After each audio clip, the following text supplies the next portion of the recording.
Hello, everyone, and welcome to the stream.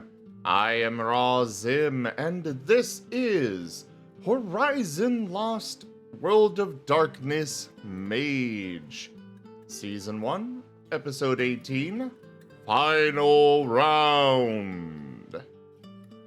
As usual, we're going to go ahead and turn it over to everyone for their introductions to begin. Starting with Kerr. Hello everyone, I am Kerr. I am the one who runs these games.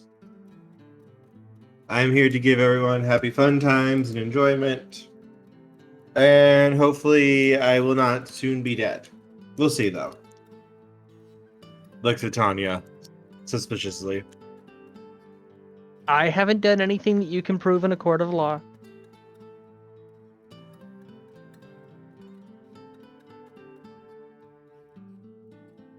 I just wanted I'm glad I have a noted, visual representation. Tanya, never underestimate the Marten Talking and Talking Network. Never underestimate the Tanya. I'm so glad I have a visual representation of your character saying that, and, you know, she definitely looks like the type to say that. She kind of does. Anyways, Alexis. You can't prove I did.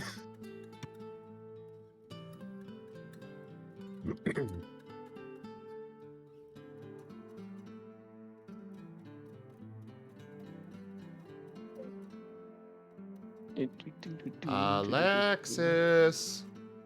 Hey, what? Sorry. He was high again. He was high again.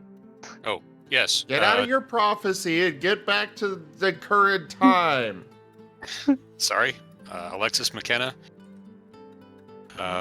Time and forces and mental magician extraordinaire. Alexis is I played know lots by of stuff Nestle. and like to get high. Yes, I am Nestle. Hello. Portia. I am Portia. I am the doctor. No! Specializing in life, matter, prime, and time, with just a little bit of spirit. Right, my name is Reinhardt. I am the party's mage who specializes in the spirit world and death. You guys are forgetting yourselves. Oh yeah, I'm also the Fox Bard who is playing this individual. There is no Tanya, only Portia. Okay. Toshme? Method acting. I am Warren Peace. And the person playing me is Toshime. And I am the traditional mage. And What the hell does that mean? Look at his icon. Tells you No, okay. Listen. I know he looks like frickin' Merlin, but what does it mean to be a traditional mage when there's 9 different types of magic? Oh, it means so- he's from the only one that comes pre-installed with a stick up their butt. Normally, I have to grow those for people, but they just come with them already. So, the thing is, there's not 9 different kinds of magic. There is literal, like, infinite type. These are just the types of magic that are taught by the traditions or the styles of magic, but each person uses magic in their own way. Oh, so I can, like, make special magic. If you believe. Magic is literally just your will made manifest. Do you believe in fairies? Problem is, people don't do that well, so magic. I'd like to start putting points into Fae.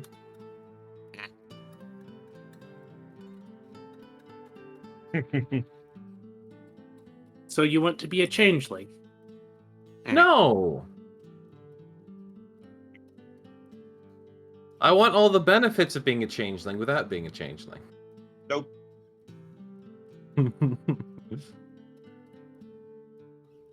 Well, that would Well, be called having a servant. or magic? And I know the perfect person to ask about that. I was gonna say, why don't you make a trade with Domino? No. Oh, hello everyone. I am Domino, played by Domino.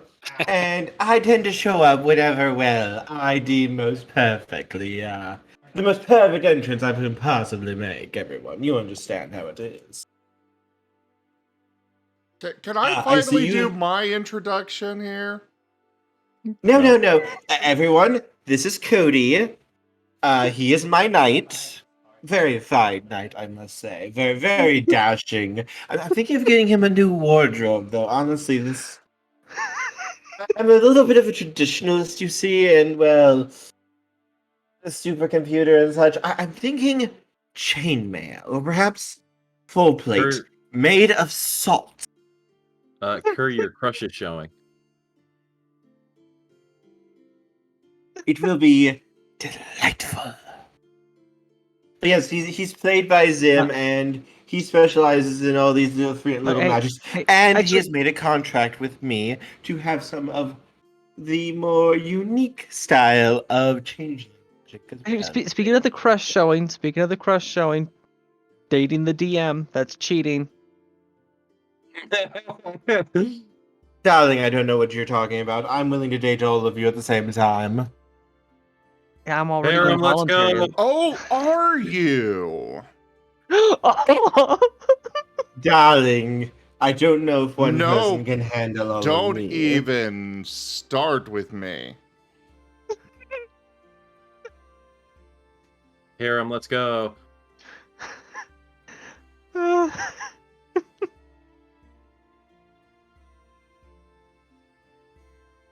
can see. I can see Kerr's tail between his legs right now. I'm just giggling so much. Anyways, we're gonna turn Moving it on. over to. I feel like Alexis probably had the most interesting time last week or last session. So go for the recap. Our new friend wrote down his contact info, and Portia made a deal with Domino to preserve the notes in exchange for a favor at a later date. It was a wonderful deal, darling. Truly, I was trying to take your best interests at heart, but I am what I am, and well, fun times. Domino certainly thinks it was a good deal, which makes it a suspicious deal. So we ended up having, or she got 12 doses of a panacea, which can apparently cure anything. Should be interesting to see if it actually ends up causing more problems than it actually solves. But functionally, it's only 11 doses. She's going to be using some under a microscope to see what it does. Fair enough. Good idea as well. I caught up, or Alexis rather, caught up on Kamen Rider, and basically through a bit of time magic, ended up there were 2 episodes that hadn't aired yet, so I ended up using a bit of time magic to see how that went, and after that I went ahead and did some prophecy on our new friend in Portia, and kind of dialed in the approximate thing that happened, which is Portia apparently kills Tanuki, or at least stabs him. So we're not really sure if that's the most certain future, or if that's going to be changed, or whatnot. But I think that's about it. I told Portia after Tycoon Tanuki guy offered to take us out for some noodles. Either way, We're gonna get noodles. After this session, or maybe the next session, I will probably be back on the market, everyone, so,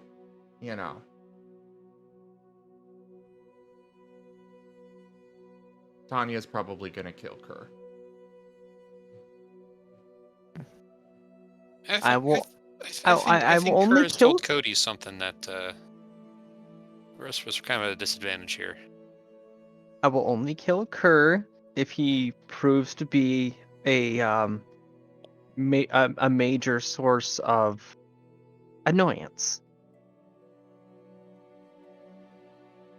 Divine annoyance. You'll know when you are.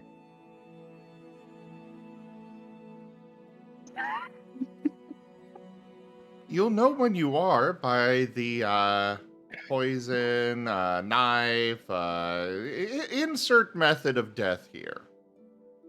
I've got a dozen.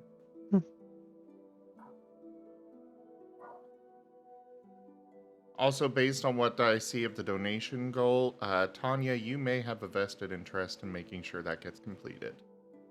Yeah, you would have to pick a week when I'm completely tapped out for cash.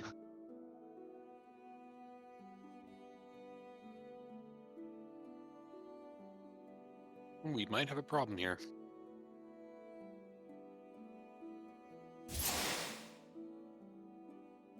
What the hell was that noise?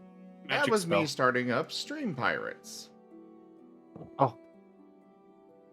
Another new minigame here on the channel, which you all can place pirates for and help us raid and pillage. So, Kerr, take it from here. Isn't it rape and pillage? We don't want to go that route on stream, Nestle. On stream. So we have returned home from our noodle shop. We returned Have it- home. You skipping noodles? Actually, there's something that would have been happening during the noodle trip. That's true. That's true. Never Is mind. that I Portia would be I doing want to know what the menu is. Portia would be doing napkin scribbling the entire time. She's going over some schematics and different potential outcomes and stuff. The prophecy kind of got into her head a bit. I forgot we hadn't done the restaurant. Noodles. For some reason, I thought we had done the restaurant and we just finished the restaurant from listening again. You used your time magic, didn't you, Alexis? What? What? What? No, of course not. You want used it to noodles. make me think that we had already done our noodles. No, I want noodles. And so you guys head off. Alright, so that's 1,000. And Tycoon leads you to a very, very small, it's like a shop in the wall of a building. It looks old. It looks like a place that you would never go in a million years, really. You have to go down this dark alley to get to it, take a right, and then go through a big steel door. But when you go in, it's a very, very nice looking, quaint, like mom and pop style restaurant.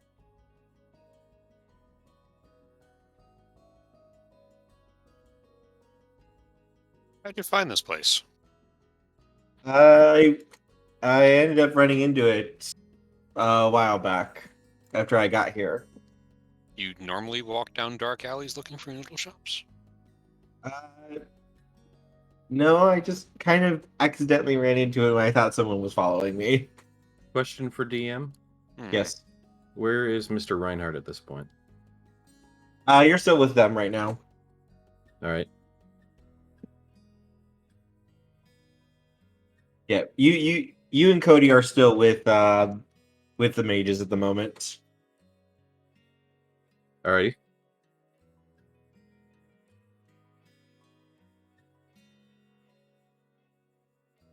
Yeah, but this is Tanuki and Noodles. It's a little shop that I found, and it's got really, really good food. Tanuki and noodles. Name of the shop? Mm-hmm. Coincidental name? And a older man, like in his late 60s, early 70s, comes out and waves. Good evening to ya. What can I get for ya? As he leads you all to a table to sit down.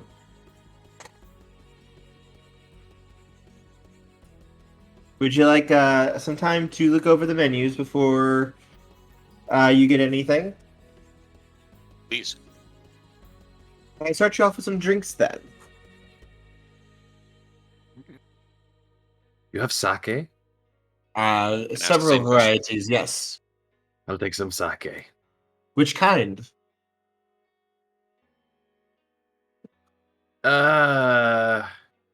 Whatever's cheapest.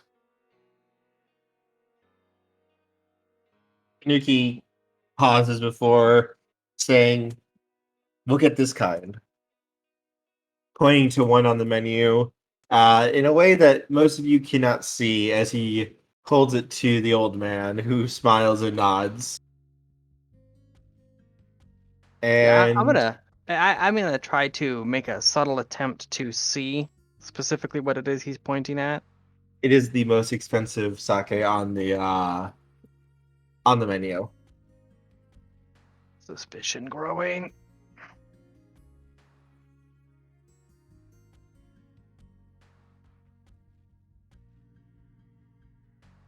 To try some mind magic, but not quite yet. And once you guys get your drinks put in, he will nod to all of you before heading back to the kitchen.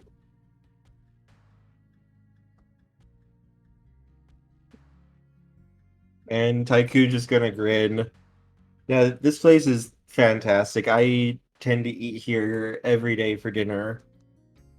Every day. Mm-hmm. Doesn't that get expensive?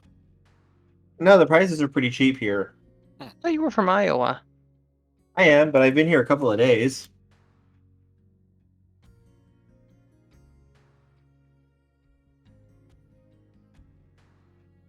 So, like, for the couple of days you've been here, you've been eating here?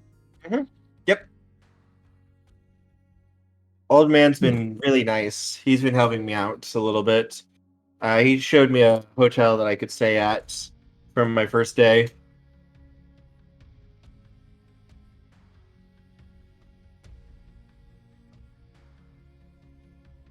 I've got it. The old man is the kitsune. It all makes sense. Kind of food would you recommend? So they have ramen, they have soba, they have sushi, they have sashimi. I like the soba. I think it's really, really great. Those are just like really thick noodles. No, I know what soba is. I'll go for that. And you can't go wrong with sashimi.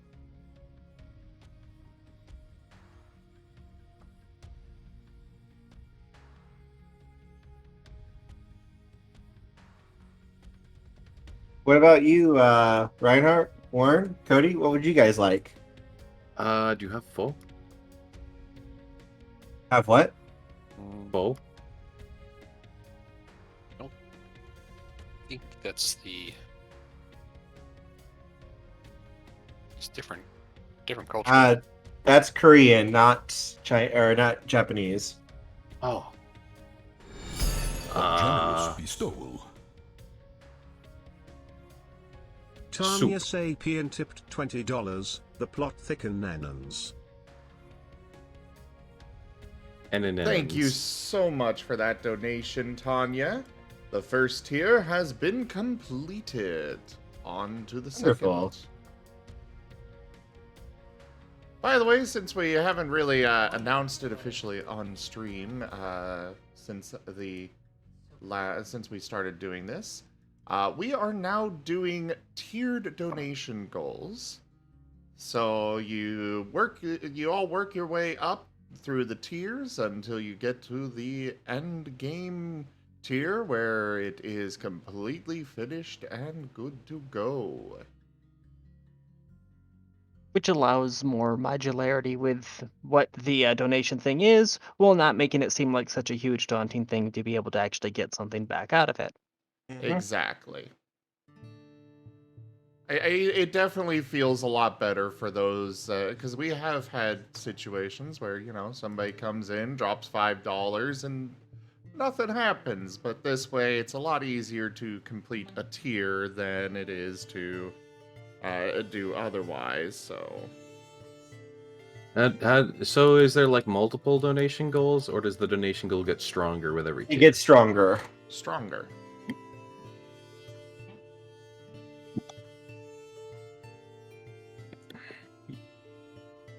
The gyoza looks good. Yeah. Gyoza. Pink pot stickers. Mm-hmm. I know what gyoza is. I'm more saying it in excitement. Something Yeah, with by sausage. this point, Portia has already started sketching away idly. She's intently working on something whenever she's not participating in conversation. I shall gladly have the gyoza. Sounds good. Yeah, it's pretty good here. All Resplendent the food here is offering. great. Nezzel tipped $60. That's 2 Nestle. tiers. Thank you so much for that donation as well. We are on to the last Fourth. tier, tier 5? Tier 5. Yep. Yeah, tier 5. Just skip ahead. Yeah, $30 will finish the donation goal. Thank you so much. We appreciate.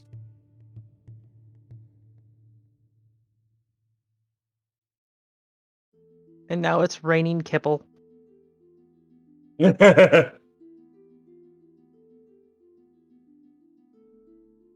such a messy eater. Like 1 piece in 10 actually makes it into the bowl. Yeah, for real. Well, that's Marten's not for you. his fault. That's you guys just dropping it from the sky. Well, we have to. You get within nibble range, you lose fingers. Okay, that's fair. So, Portia, are you okay? Oh yeah, I'm fine. What are you doing? Just working on something. It might help during the last phase, the bullcrap we're dealing with. We don't even know what the last game is going to be. Why I'm trying to plan for every eventuality right now.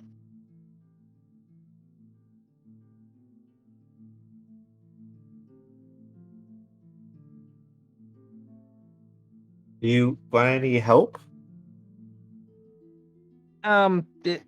I appreciate the offer, but this is some it's very esoteric magical stuff. Ah, yeah, I guess I wouldn't really be much help there. Well, I mean, not yet. Yet is the key word there. And as you guys are kind of talking there, the old man comes back. Has everyone decided on what you would like to eat? Yeah, sashimi. Any specific kind that you may like? Whatever the house special is. Excellent, wonderful, wonderful. Would like a dynamite roll, a serving of gyoza for the table, Dinamite. and some soba, please. Wonderful. We will get you the house soba. Thank you. And any. I'll just share in the gyoza. All right. Anything else from anyone?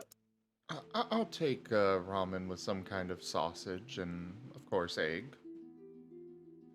Of course. I have just the ramen recipe. Our own house ramen. Wonderful. I will get all this taken care of and it will be out momentarily.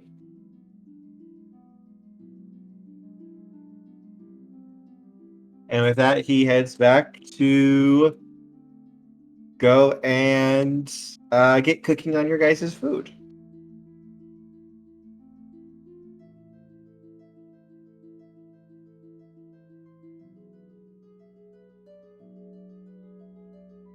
And once he's gone, Tycoon is going to kind of glance at everyone. It's like, are you guys nervous about going into the next round? Well, the last few rounds we were able to do exceptionally well. I'm worried about dynamic challenge. The person who set all this up, they might realize, hey, all the people that are currently in the game are doing alarmingly well. How about we ramp up the difficulty, make it an actual challenge?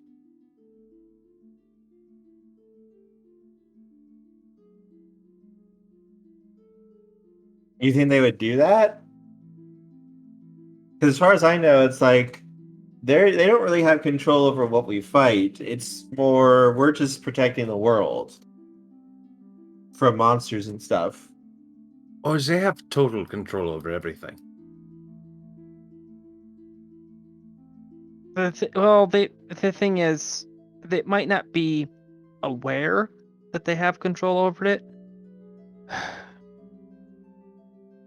So there's every possibility that it'll continue following a narrative, and we just have to play the narrative out to its end. But there's also the possibility that this is a fan-made creation. The reason that it follows the show is because the person just happens to really like it, and if the excitement begins to die because the heroes are winning too easily, they might decide that it's a good time to throw a curveball. Okay, so but how do we find the guy that's doing this? The big bad. Well, they haven't revealed themselves by the time we get to the final challenge.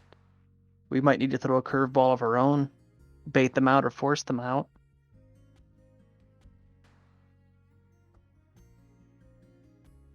Do you have an idea to do that?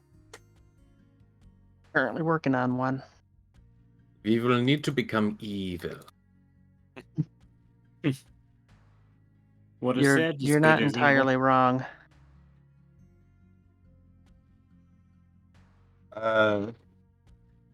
Face heel turn?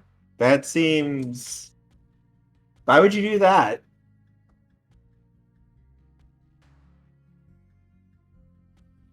Oh, what if we did something very out of character for our characters?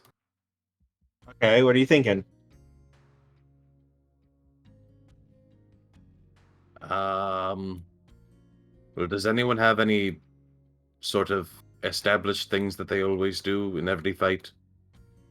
I've been consistently using plants this entire encounter. Can you suddenly hate plants? I can work with minerals. I'm not as good, but I can work with minerals. So, earthbending. It's not really like a super big change. That could just be seen as like a new form style thing.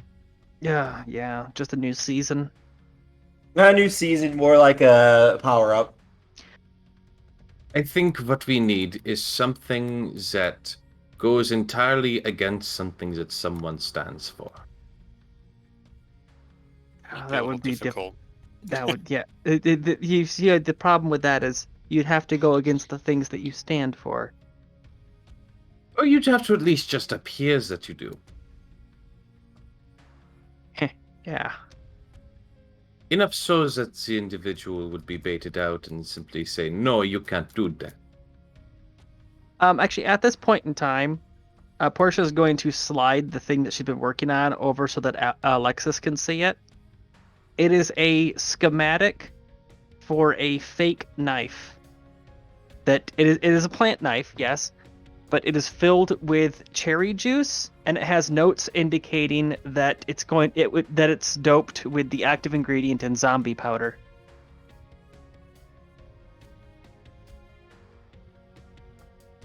Can Alexis make heads or tails of this?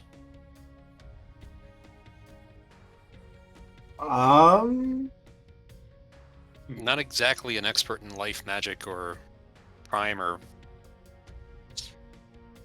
Roll your... Let me see real quick.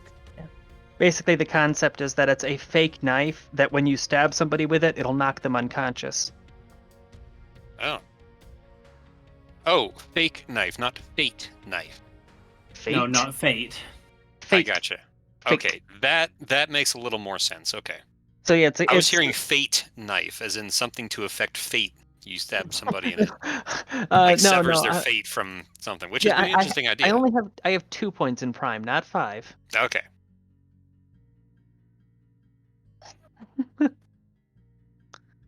Yeah, basically it's just a fake knife that if you stab somebody with it, it'll look like they've been actually stabbed while also knocking them unconscious.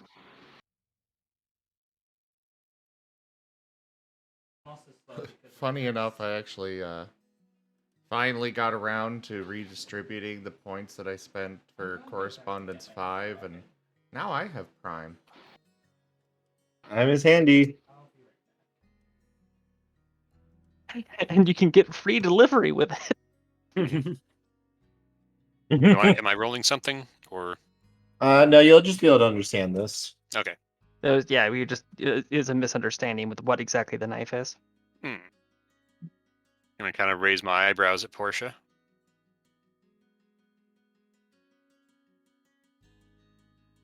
This is the best I got right now. I'm grasping at straws.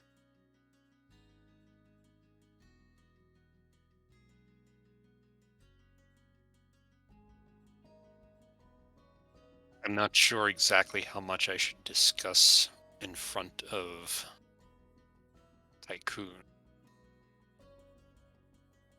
I think I'll kind of nod. You say nod a little bit and... out No, loud that's while out of looking at him. character. I'm That's not out sure of how character. much I should discuss with you. I'll nod a little bit and give a little non-committal shrug. Slide the napkin back.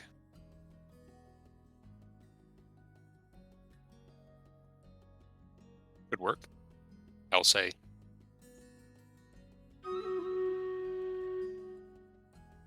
And can I kind of go over in my head exactly what I saw in the vision and see if it could be attributed to a fake knife? Yes, you could try. Without using time magic? That would be a... Let's see. That would be a intelligence plus enigmas roll. Enigmas. I actually have a point in that. I think each of us has a point in enigmas after it was so important like 5 episodes ago. Not quite. I don't know how many points I have to spend.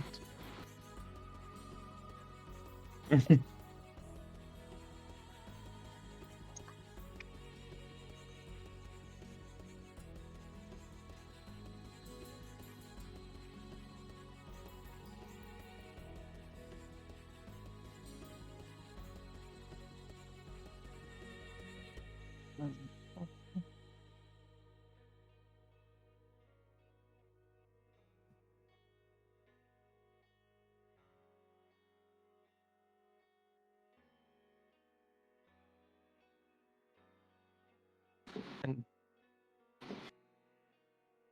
so So, looking through, going back over your vision again, it looks like there is a possibility. It's like 50-50. There is the potential that could be a real blade. There is also a strong potential that could be this knife here. Like, the time stream is not necessarily 100% set yet in this specific possibility. Out of character? Well, it's certainly better than an actual knife. Yes. It's not guaranteed that this is a knife going to murder him. Fair enough. Alright, actually, I wonder, does 3 mind give me enough for telepathy? Yes. Interesting. It does give you enough for telepathy. I'm not sure if I want to risk... Also, with Mind 3, you can also put thoughts into people's heads. Which is kinda, pretty much kinda like telepathy anyway. Oh Well, no. This is like I Or- want to shoot myself. Oh, Like you can put more really forceful kind of telepathy. yes. This is where you can put a thought into someone's head and make them do it without them even realizing what you're doing. So It We is they- call this psychology. So Mhm. basically, Intrusive thoughts. basically, Yeah. it's just Pusher. yeah. For anyone who's seen that movie. It can be dangerous, but you do have actual like communications with it. If the other person does not have at least mind one, they cannot communicate back with you, but they can hear you. It takes mind four to create the full connection just by yourself. Yeah, I'm kind of reluctant to use any sort of magic with Tycoon actually present, just in case he can sense something like that. Is there any like a bot encryption I can use to? Yes, you could attempt to hide what you are doing. So Okay. I just did a quick little bit of googling. Apparently, zombie powder is actually tetrodotoxin, which is something that she could acquire. But I happen to know that tetrodotoxin has a very narrow range for safe dosing. The more I'm with you, Portia, the more I realize just how scary plants really are. Mm. Well, no, it's just, the appropriate amount of tetrodotoxin causes full body paralysis, slightly too much, and the heart stops. Just what you need. Well, let's also not forget about, classic one, I think it's a mushroom that mind controls ants. Oh yes, I know that. Cordyceps. I know Yeah. cordyceps. You want some cordyceps? I've been working on a variant that's modified for use in humans. I haven't released it though because there was this one video game that's made me a little bit nervous. Portia. Shh. What? You're not supposed to tell them.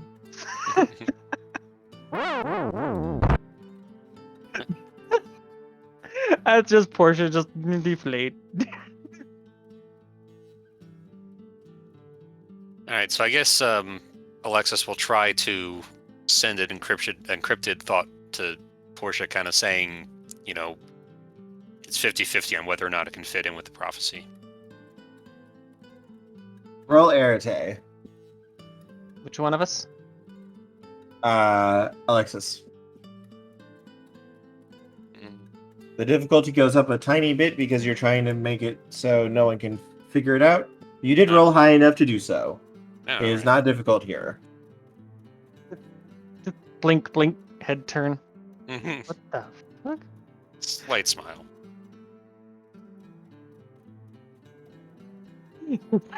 And in that moment, I'll also be watching Tycoon very closely to see if he actually reacts at all. Portia is going to subtly text him under the table. You know we have phones, right? Ring, This ring. is more fun. Tycoon shows no, he doesn't seem to notice anything. Okay.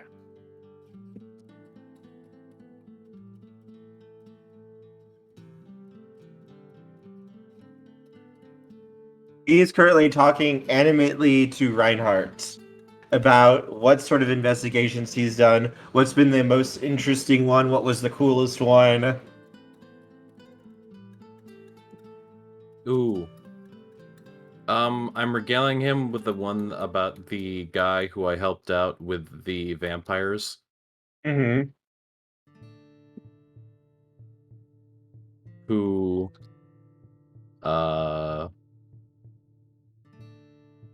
yeah. He is listening very animatedly to you and hanging on to your every word. An earnest disciple.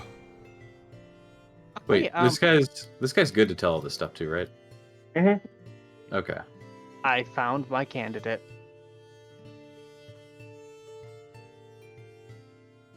Carry on. Unless you want me to describe this. Don't You're worry, good. you can tell him all you want. It just may be part of the story later on. I looked up Amanita muscaria. It's a type of mushroom that causes cholinergic syndrome, which is almost immediate unconsciousness and usually will lead to a coma. However, it can be treated if you can remove the toxin from the bloodstream. So basically, what it is you can just turn the nervous system off and then back on again. In real life, treating it is a pain in the ass and very dangerous. But for someone in this position with her advanced medical abilities, Oh, is that on the page as well? no, I'm pretty sure that part's not. That was just research. So yeah, how many the- goddamn I mean- watch lists have you just put my channel on? Hello, CIA, NSA. Welcome to the stream. I'm Zim. So what she would be doping the blade with is Amanita muscaria. No, Zaina, that was written on the napkin.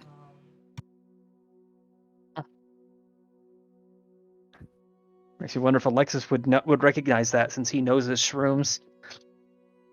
I can just take the knowledge from your mind. No. That's true, you can. Actually, yeah, I wouldn't even needed to roll. I could have just kind of. Yeah, you're still in. I'm in. I have mind hack workshop. Yeah, I have unspent points. I could just buy a point in mind and kick you out. Need more than just a point, I think. 1 point would give. Does she have Prime? I have 2 points in prime. She could try to kick you out. Ah, okay. Well, I'm not doing anything But that's nefarious. because that's more directly like anti-magic, cutting off the flow rather than using mind to push you out. Yeah, Fair given the enough. number of times that mind has become a relevant thing, I was going to spend my experience points to get an extra point in spirit. I'm going to spend it in mind instead. So Don't worry, there, I'm your I've spirit just man. unlocked mind. I now have 1 point in it. They still don't know what points they have. Say that Alexis using telepathy just woke up something there. That explains the point now. Yeah, that's what I was kind of thinking. Moriarty, we've had 85 points through sessions. Gotcha. And I don't know how many I've spent because my page crashed, and so my notes and where I spent my points is gone. Ah, That's sad. it is Yeah. pretty sad.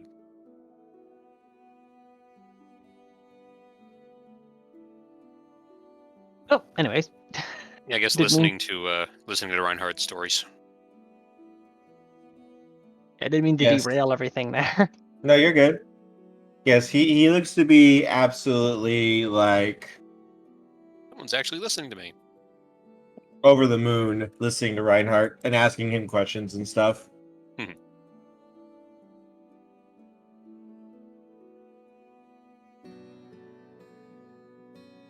So,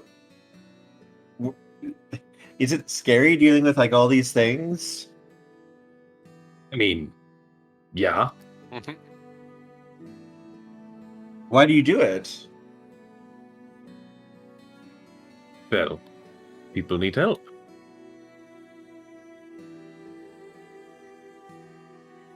What good is powers that are given to you if you do not use them for some reason?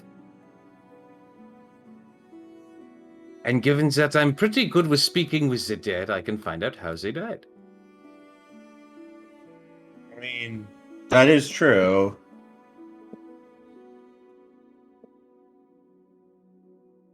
Does it? I mean, doesn't it feel like? Aren't you worried like something could kill you or something? As in what? I just live in the Umbra? Yes.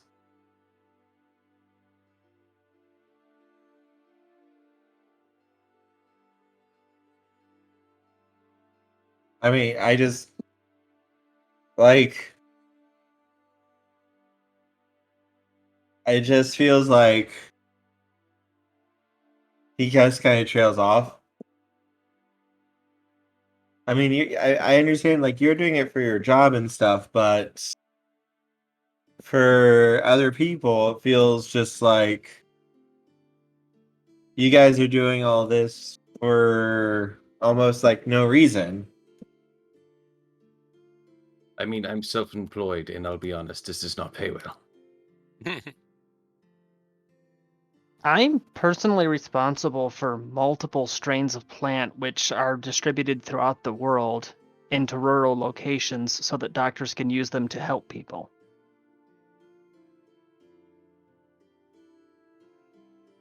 It's actually how I fund my ongoing research, is with various patents that I hold on genetically engineered plants to help people.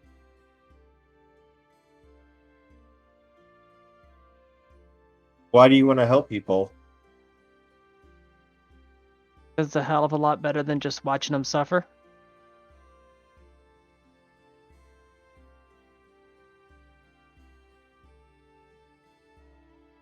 But don't just a lot of people just sit around watching people suffer without doing anything, even if they could? Yes, and those people are what I like to call miserable.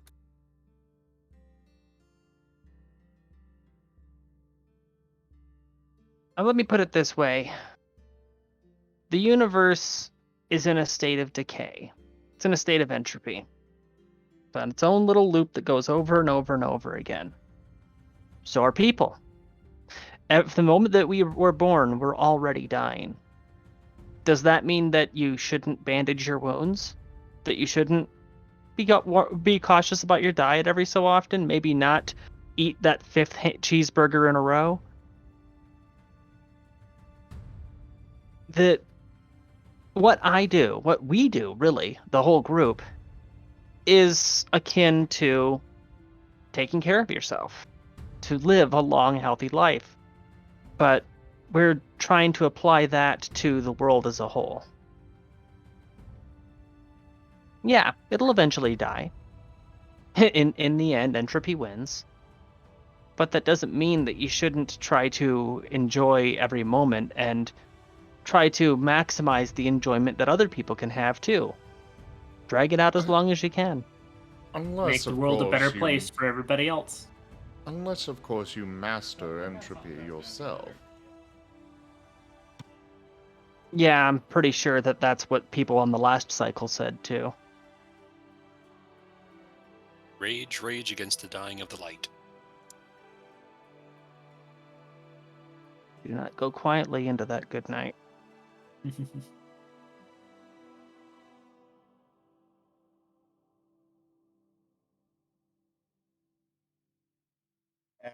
As everyone's talking, the old man comes back carrying a very large tray of food, and he begins to take off the plates and then pass them around to everybody. My apologies for the wait, but here you all are. And under the table, I'm texting to Alexis, who hopefully has put his phone on vibrate at this point. That it might be the paranoia, but he's sounding pretty wormy right now. So he is, so he is. You have a phone. What do you say? What'd you say? Nothing. You have a phone. Oh, well, I was texting it back. Sorry. Should've I was just clarified. kind of rolling with it, that he's just still keeping the telepathy channel open.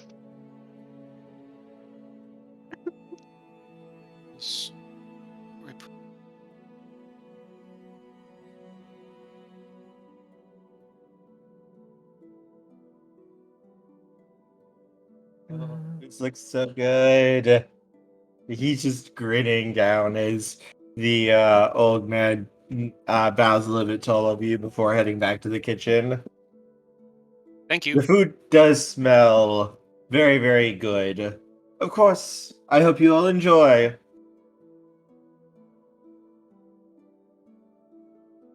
What's this thing? Oh boy.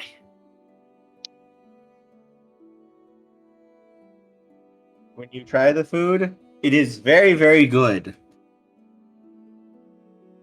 See why it is that you eat here. It's so good. Mm. Wait As a he's just minute. like, Is it? Damn it! I can't. Is it perfect? It's not- Oh.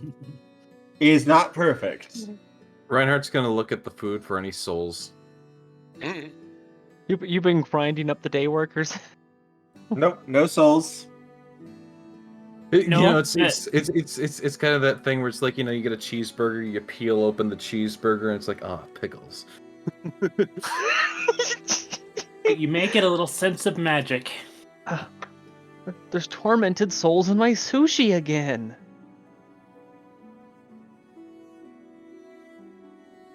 Who knew crabs were so tormented? Hello, everyone. I'm Craberius. I will be your waiter today. Oh no!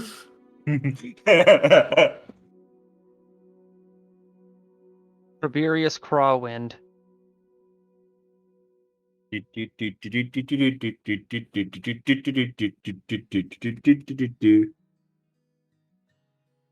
Anyways. Yes, Tycoon has immediately just started devouring his food. Alexis is gonna dig in too.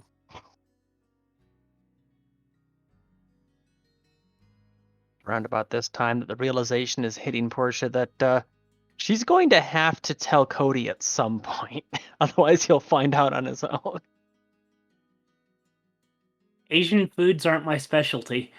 Do I get paradox if I stab my chopstick into a gyoza? No.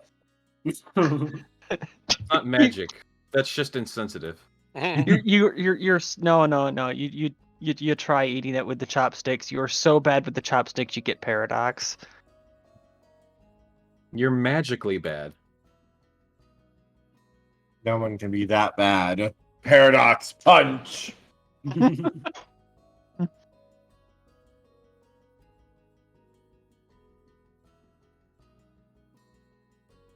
So, have you guys kind of thought about? I was kind of thinking about it a little bit. But if we're going to be going into the next round,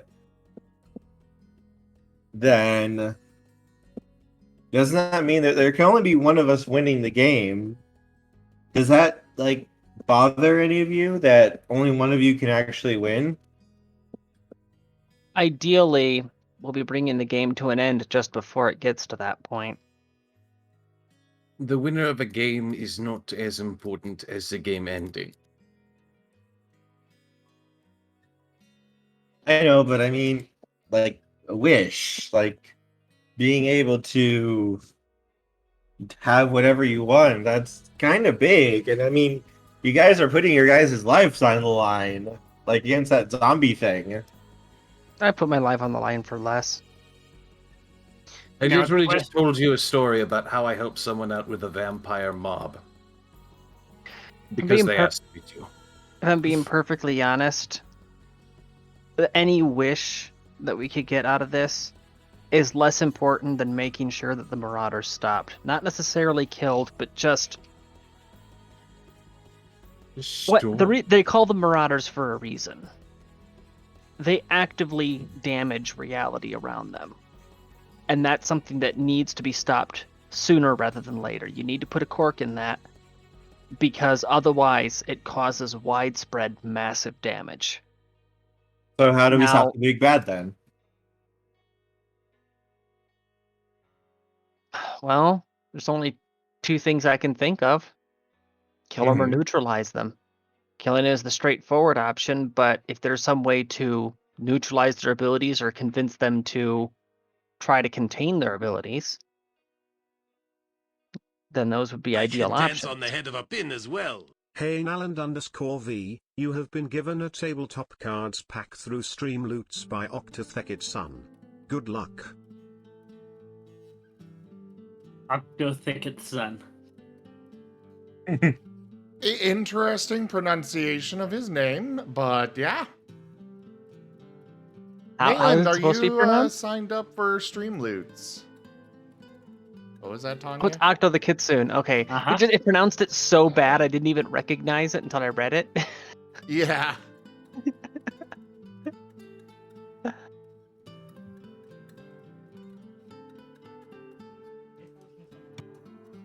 Octo the Kitsune. Nani?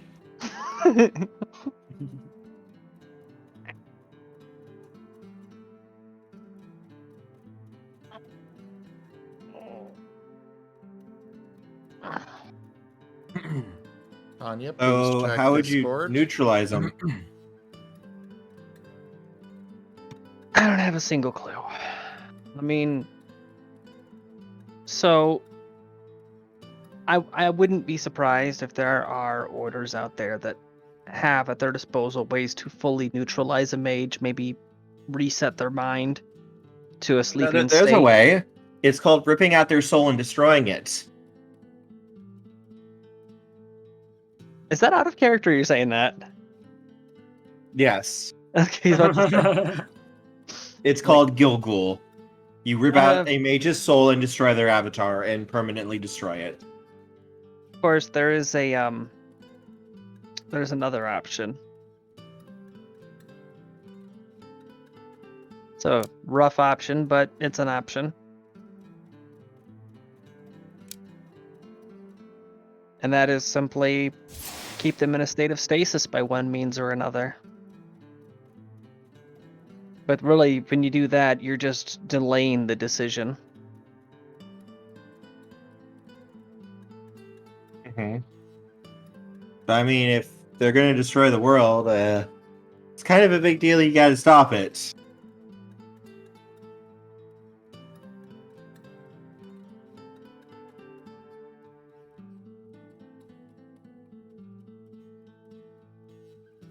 So, he gives you a big thumbs up. I'll help you, Portia. I might be kind of useless, but I won't be completely useless.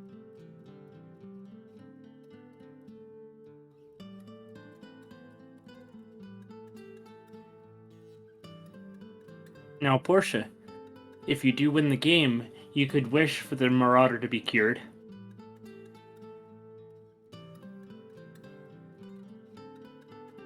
That is an option, actually. Well, I considered the wish to be a poison pill, like monkey's paw kind of thing. Do you think it would actually be possible to have it as a pure wish, a sterile one, I guess? According to the show, it is a clean wish. It is exactly the way you want it, how you intend it to be. This is truly meant to be a reward for work well done. That's according to the show. Yes. And that's how the will works. Mm-hmm. The Marauder so far has followed very closely to everything. Well, you all know how I feel about needless death. So we need to make an agreement here. If one of us ends up being the last person standing, what is the wish going to be used for? Tanya? If Moriarty? Toshime? Okay, Toshime saw, but could the other two check Discord like I said earlier to do? Yeah, I see the avatars that you posted. You need to update your character sheets with them. On Fantasy Grounds. Oh! I'm a derp.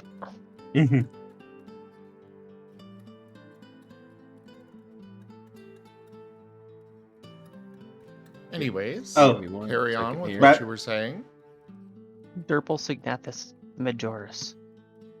Also, a quick side note, everyone. A new Billy Bust Up song was just released. What? Yes, a new Billy Bust Up You're song. saying this now? Link it to me.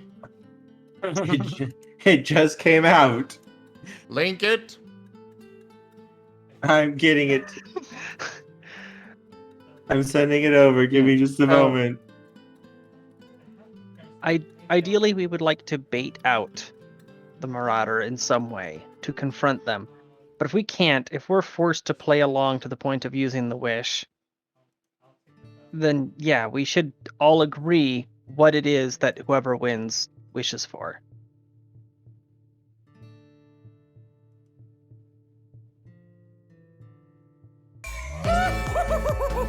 Now where do you think you're going? The party is this way!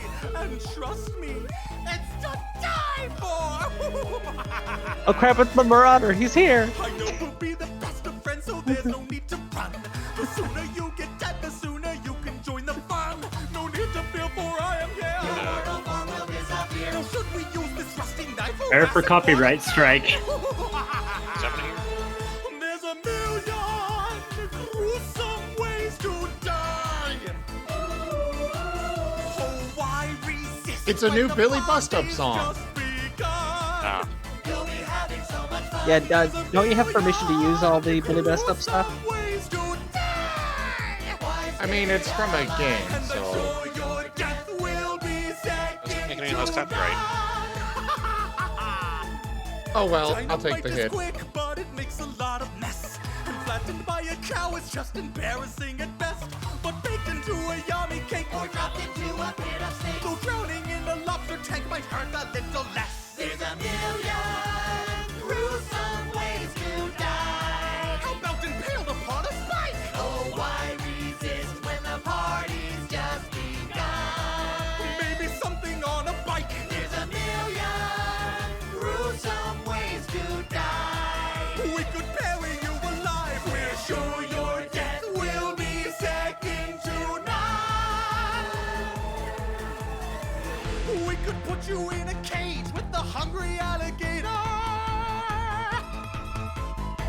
Drop you in a volcano with an active crater. What about 10,000 volts of electricity? Or try a death by Shakespeare in a tragic comedy? Trampled by an elephant or turned to goat meat stew? Or try to fight a dragon armed with nothing but a shoe? We could do a mommy's curse. We'll put you in a fancy hearse. Or turn into a stuffy. Now that's something we can do. There's a million gruesome ways to die. I thought I'd try the guillotine. Oh, why resist when the party's just begun? I give so hard I broke my spleen. There's a million gruesome ways to die. There must be something we can try. We're sure your death will be second to none. Maybe you can choke upon a grape to die. Put you in a blender and trapeze to die. Maybe we can find an angry mob, tie you on a stake and cook you up like a kebab to die. Smothered by a pillow in your bed to die. A gluten overdose from too much bread to die. Then you can join the party 'cause you're dead. I'm sure your death will be second to Mr. Reaper's beckoning you. Sure your death will be second to none.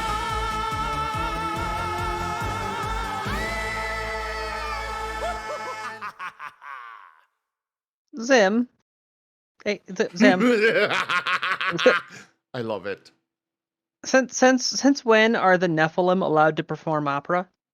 It's okay. It's safe to die now. Yeah, it's safe to die now. No. Okay, after that intermission, I had to listen to it immediately. Sorry. It was a very fun song. For those It was that are curious, amazing.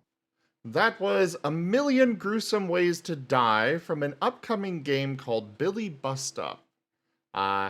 those that are fans of the channel and have been here for a while, you'll probably have heard I've had enough of you in the background of, well, okay, I shouldn't say in the background because almost every time it comes up, I'm singing along with it, usually interrupting whatever conversation's going on, but check it out, Billy Bust Up. And for those who aren't aware, the whole shtick of Billy Bust Up is that all of the boss fights are synchronized to the music, fully choreographed. Oh yeah. It's a really they've released a demo of the I've Had Enough of You fight against Fantokyo, and It is difficult, but still rewarding. I am really excited for what this turns out to be. It sounds so fun. And the main character is a rabbit. Well, a goat, Goat. but it's a goat with big ears, so I mean, it's a go bunny. I mean, goats A have benote. big ears. No, it's a benote. No, goats have big ears. Not that big. They're like wings. Billy's ears are as tall as she is. Either way, She is banana. back to your regularly scheduled game.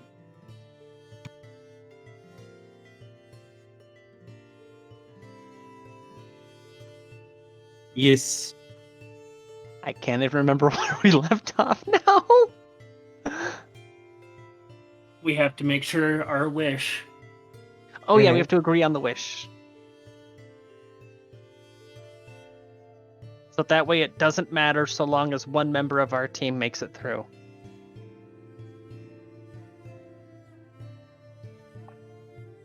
Would it be Honestly- as simple as just wishing for the Marauder to not be insane?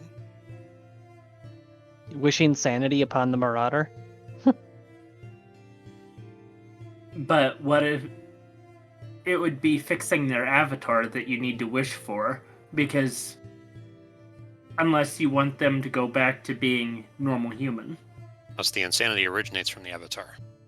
Ah, yeah. So, wish for the Marauder's avatar to be mended and sane. Mm-hmm.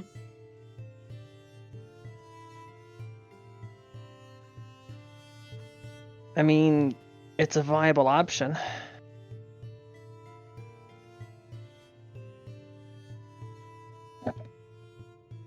It would be a way to play, if we're forced to play along with the game all the way up until the end, it would be a way for us to still spare further destruction, even if it means that it would come down to us killing each other. But what was Tanuki going to wish for? There was a reason he joined the game.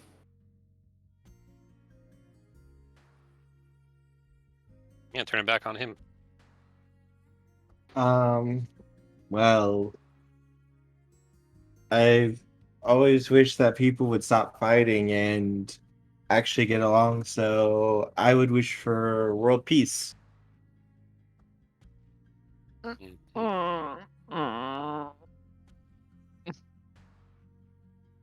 Make it so, like wars and stuff would stop, and then nobody would have to keep fighting or dying. Alexis, do you have insulin in that bag? Too sweet? A little bit. A laudable goal. I mean, the problem is, I have to believe other people have wished for it before now, so why didn't it work? Well, I think there is something very hideous and wrong with the idea of world peace. why? And that is think about what is required for world peace. There can be no fighting, everyone must agree on the same things. In essence, the idea of world peace turns the concept of humanity into a hive mind.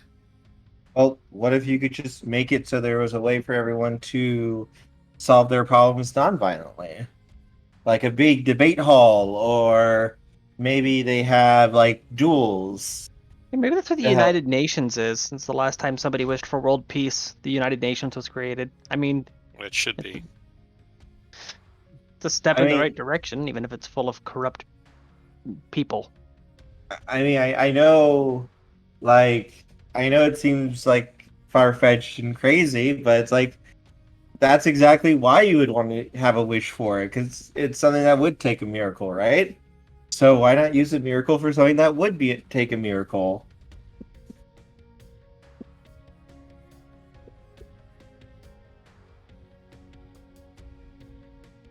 I simply think there are too many things that are being overlooked that may be unintended consequences of such a grandiose idea. Such as this world not being the only one. So if you have world peace on this world, suddenly it becomes a fertile hunting ground for things outside of this world, because suddenly, without the people on this world being in a constant state of combat, there's no crossfire to worry about. There's no redundant protections everywhere. There's no shields and wards. You can just walk right in and do whatever you want because the people become complacent.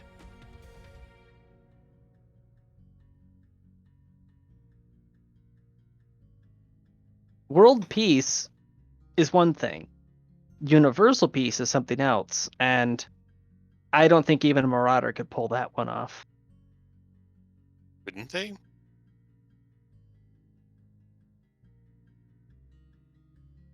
Do you think a Marauder would be able to tame the Umbra? I honestly don't know. Do you really believe that a marauder could tame Domino?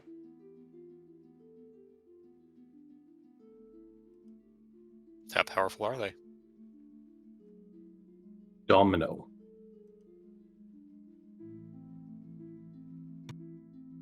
Ooh, make the Fae not be assholes. There's a good wish. There you go. Now you have to understand this is only for reality. For the planet. Well, wait.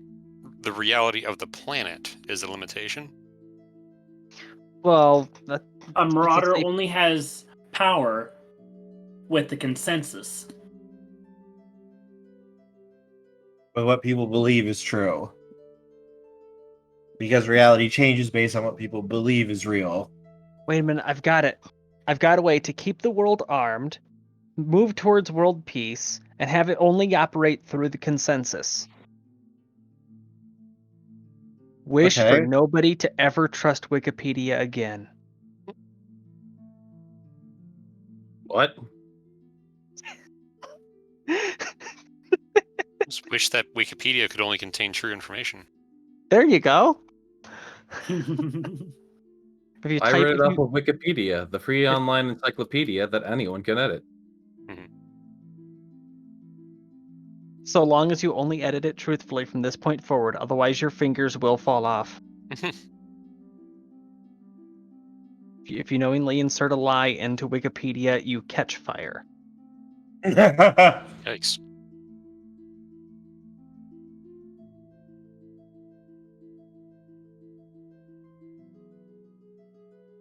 All joking aside, though, world peace is a laudable goal, but you got to think more targeted.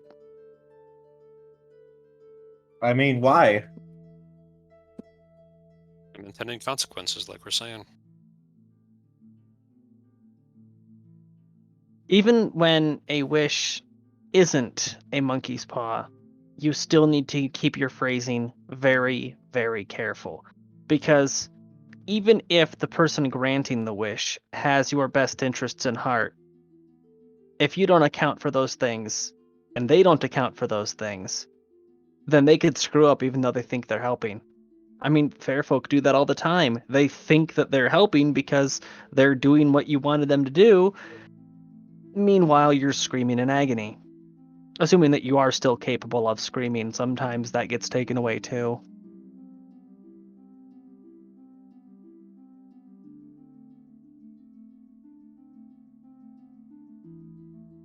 Okay. Then maybe wish that people wouldn't wage war and murder each other.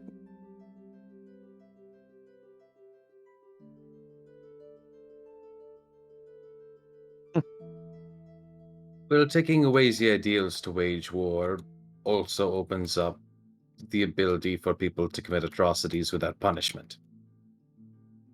What if you were to wish for people to be more empathic?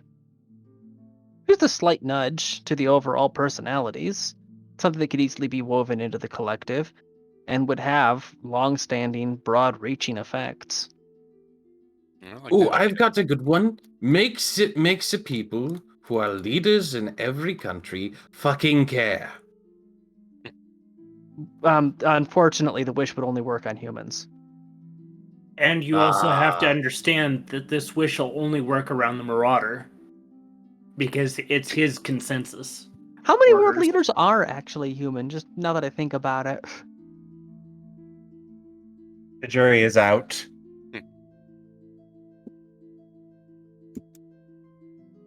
By my count, it's like 1 in 5.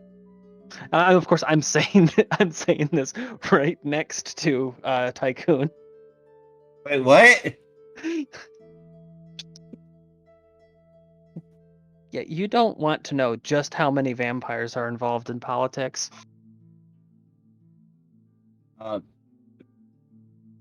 What if you wished vampires didn't exist? The world economy would no. the global economy would collapse, and I'm not even joking.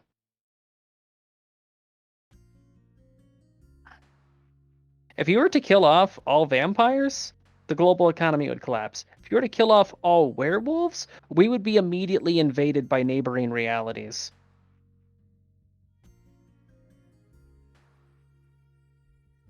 I like the more empathy route. Even in those capable of not experiencing it.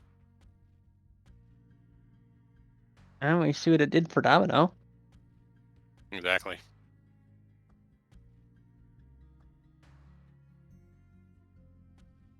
Although then again, just feeling empathy doesn't necessarily mean you could ignore it. Doesn't necessarily mean that you respond to the stimuli. Exactly. So feeling empathy and having to respond to it.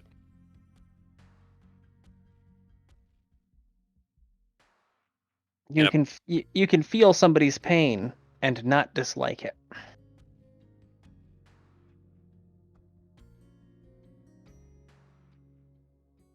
These are still all interesting ideas, but if you don't take care of the Marauder, then these wishes will only happen around the Marauder.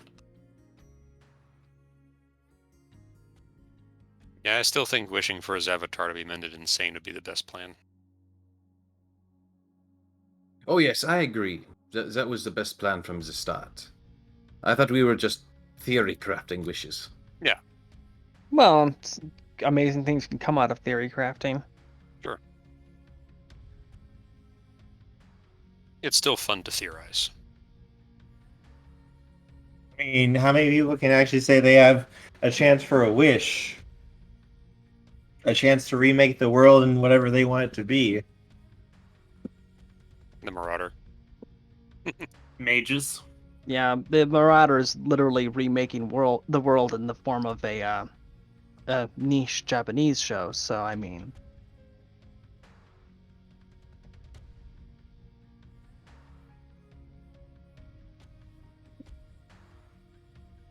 Mages can make the world as they wish. the bigger the change, the bigger the risks. I don't think I've mentioned this before, but my hair, I don't dye it. It grows this color. That seems really crazy. Yeah, it Wasn't is. that- Hey, Warren, do you remember how it is that my hair ended up like this? Magic. What kind of magic? Go into details. I'll fact check. Paradox. Getting warmer.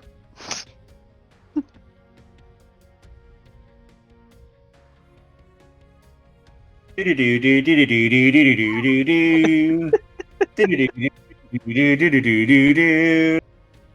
Everyone's phone begins ringing at the Ah, exact Kerr. same time. Yes? You can't sequence break. What do you mean?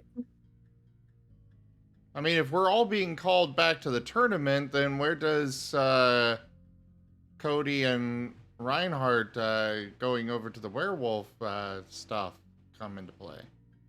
You'll find out. Oh, okay.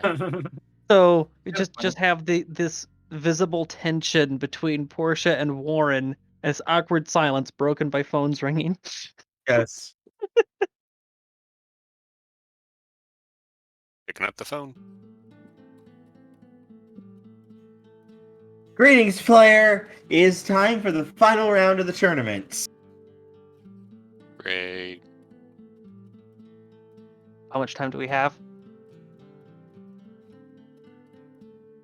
It's going to begin now. Crap. So please make your way here to the temple.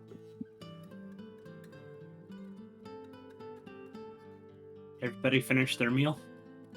Yeah, did we even finish our meal? I want a dessert. We can come back once we're done. Your If dessert will be if we dead don't die. zombies.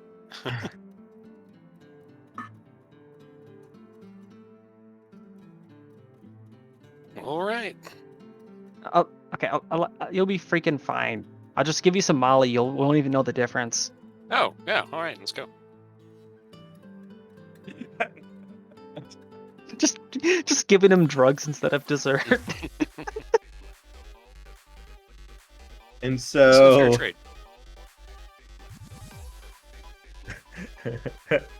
when you all Good. head off,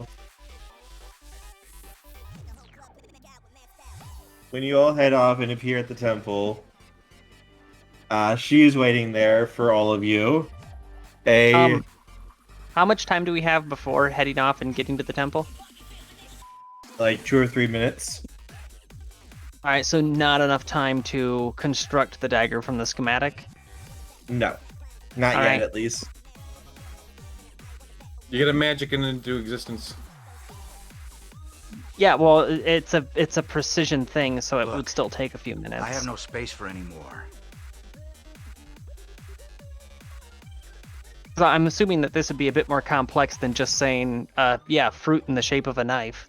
Hey, we got a card. Oh no. Thank you, Linden Lyndon. has bestowed the Curse of Junk. Oh. So, Kerr, you Turn need it to into give the us either something useless, you need to give us an item. Could be random junk, could be something useful. Doesn't matter. Something small, relatively, though. No artifacts coming out of that, but, Maybe a toy deck.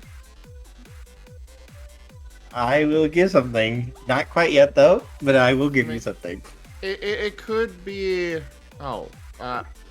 Moriarty. Yeah. Why have you not updated your icon Dun What? dun in dun. Fantasy Grounds? Oh. Right, I was messing around with the folders and I got distracted. He was busy in the Umbra talking to dead people.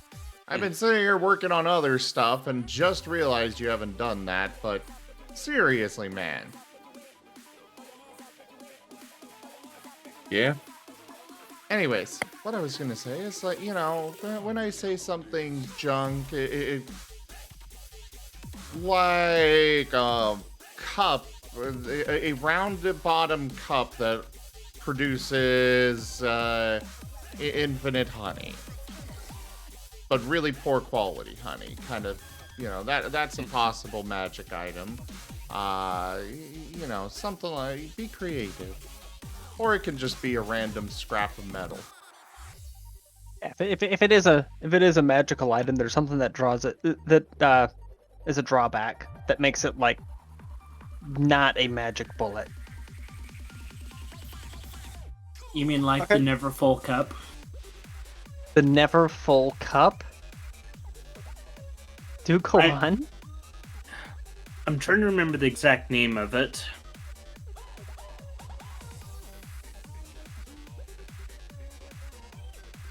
Um,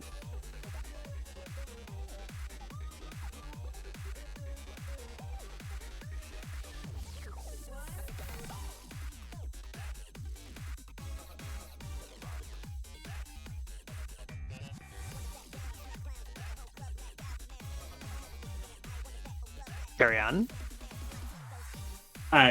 Go ahead, I'll look it up.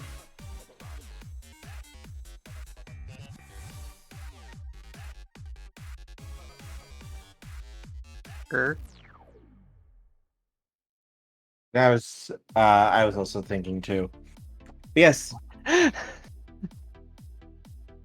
when you guys head over to the temple, she is waiting to greet you all.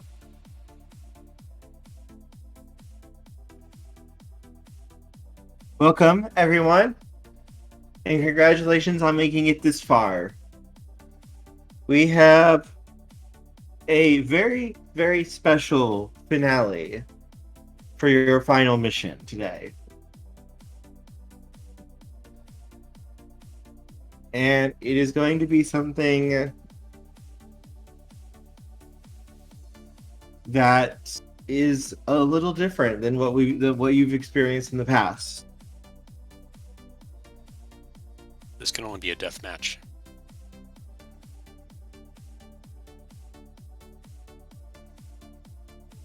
You will be facing one-on-one the leader of the Jamato, and if you are able to destroy them, then you will win the game and become the new Desire God. But we got a wish, not become a desire god. That's how you get your wish.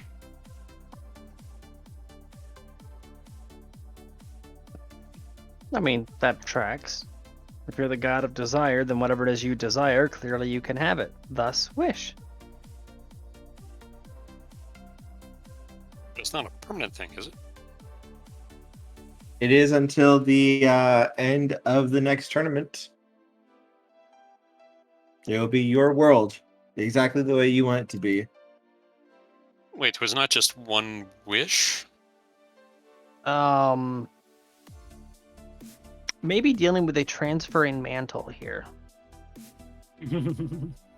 Your wish will come true, and it will become your perfect world. The exact world you desire.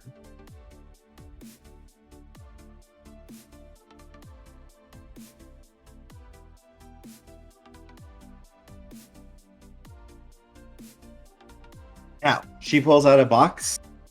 We will pull cards to decide who will go first in these one-on-one matches. The rest of you will be allowed to wait in the lounge area. You will have food and drinks as you wish, and a chance to relax and also to observe any battles that are going on. One battle at a time? Yes.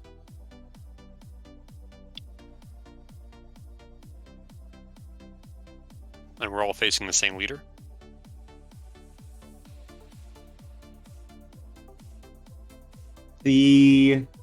Yes, you will. So are these battles to the death? No. Just unless you may surrender at any time, you may give up at any time, and if you are rendered unable to continue, you will be eliminated from the game.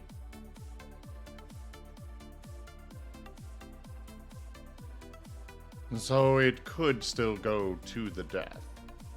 Yes. If you're already weakened and your suit can't take any more damage, it won't be able to protect you from some of its stronger attacks.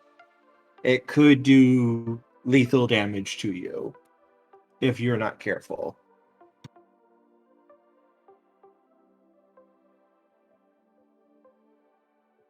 The armor systems that you have, though, are designed to disperse to negate any lethal attack once, provided they aren't so damaged that they are unable to do so. Heck yeah, Death Ward.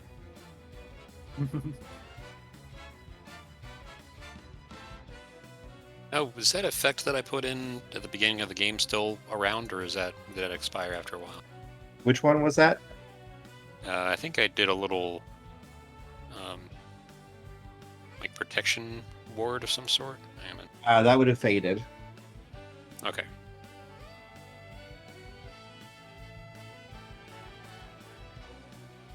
And she holds out the box. If each of you could draw a card from here, we will decide who goes first. Oh boy, here we go.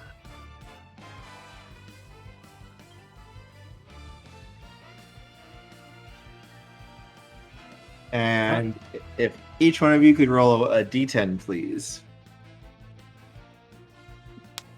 Ooh, sparkly. Yeah. For those who don't know, there's actually a affiliate link that you can follow that'll give you. Does it give a discount? It does not give a discount. However, it does give you, it does help support the channel because it is an affiliate link, and so part of your purchase will come back to me, and like I said, support the channel. You can find that affiliate link through our link tree, which you can access by going down into the description. If you're here on Twitch, there's a fancy little graphic for the link tree. And if you're watching this on YouTube, you can find it down in the description of the video. And yeah. Affiliate links show the developers of Fantasy Grounds that actively participating in such things with the Twitch streamers drives revenue towards their products, which encourages them to further work alongside the streamers. I fucking fumbled the second half of that. I will say, crit. Fantasy Grounds, the developers behind it have been extremely good to the channel, so I do recommend them heavily for you guys to go check out. Endowment. Now or never. Nestle tipped $30. Thank you so much for that donation, Nestle. The donation goal has been fully completed. Schmatz! I think now's the time for a miracle. Are you ready for a miracle? Just you wait and see. Drawing a card. Draw! Monster Cardo! So, Hey, watch out, guys. I drew the Hangman. Cody, it looks like you're going to be last in the fights. Alexis, you're before Cody. I'm always the one that draws the hangman, so. Then Warren, Reinhardt, you're second. All right. And Portia, you got number 1. Oh, lovely. The others all got after you guys. It looks like poor Tycoon drew last. Why am I going first?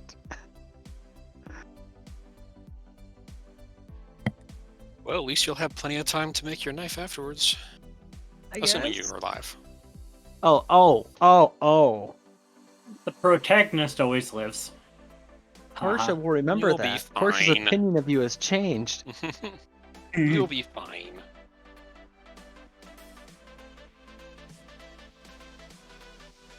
I know I'll be fine. It's just the fact that you said if.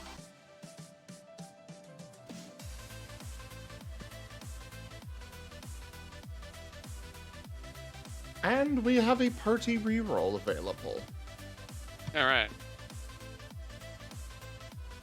Thank you.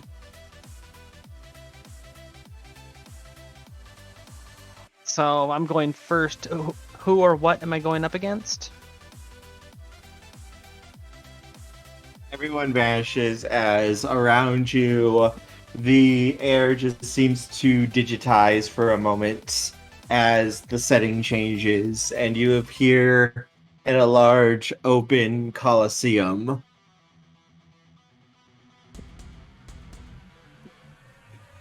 Nice sound system.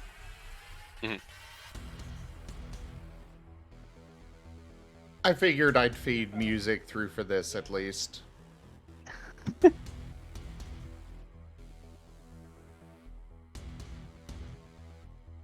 For those watching, I'm not actually going to be talking during this much, but, you know, it's still going to show that I'm talking because I'm feeding the music through Discord for the other players. Yay! So Coliseum, dirt floor, Yes. more than I need. And the And- thing I was thinking of was the Pythagorean cup. Yeah, And- isn't that also called the Greedy Cup? Yep. And before you, the large gate opens, revealing a dark corridor leading down into the depths of the Colosseum. And you can hear footsteps coming out from it.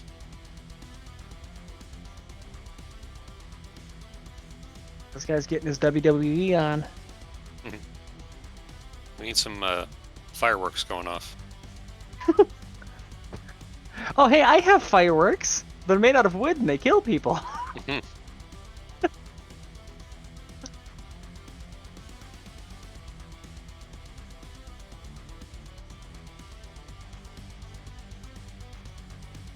And slowly, you see a cloaked figure in a large white and black cloak made of like the purest silk slowly walk out. A hood pulled up over their face. During this time period, I'm just preemptively dropping some kudzu seeds out of my sleeve, just sprinkling the ground around my feet. And yeah. Bless you.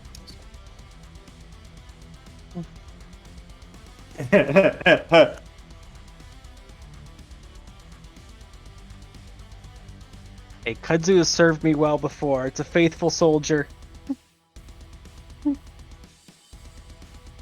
I too enjoy the bombs. Murder pumpkin.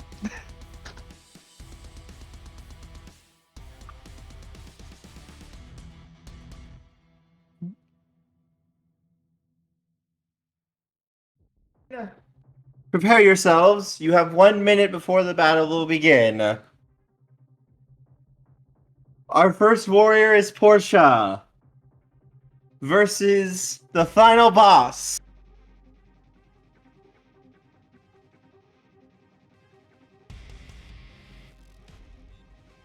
Can I make out what the final boss is? You may attempt a perception awareness roll. That's 2 perception and 1 awareness. So that would be 3.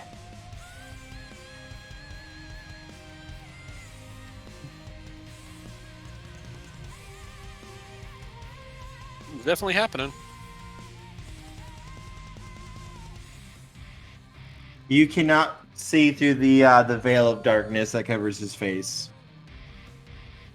They cast magic missile at the darkness. Can you guys hear me now? Yes. Yep. Okay. Wanted to make sure it started working again. Okay, so I'm going to get a little cheeky. If I've got a few minutes to prepare, I'm going to grow the bud, the unblossomed bud of a corpse flower, ready to blossom. Okay. What is a corpse blossom? Corpse blossoms, for those who don't know, You don't wanna are the worst smelling flower on planet Earth. They get their name because they smell like a rotting corpse in an advanced state of decay. It's the flower with the big hole in the center.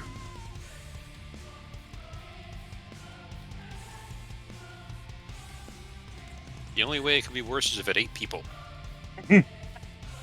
So I'm going to get that bulb ready to go and cut it away from its roots so that it can be, moved if needed.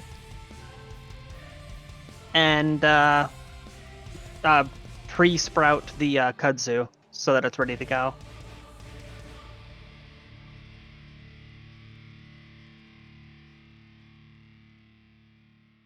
Well, let me know when the battle is ready to start then, Kirk, 'cause I've got a sound effect lined up. Okay. The figure watches you, Portia. He seems to be observing you as you are kind of preparing and setting up.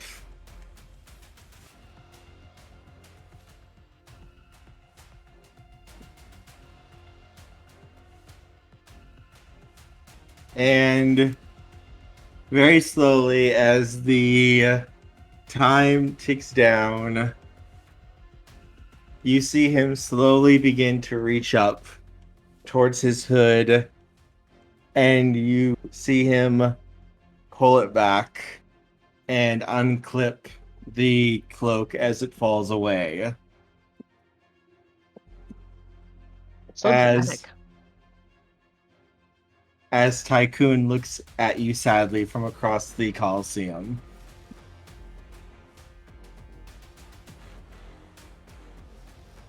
So it's What a Tycoon. twist.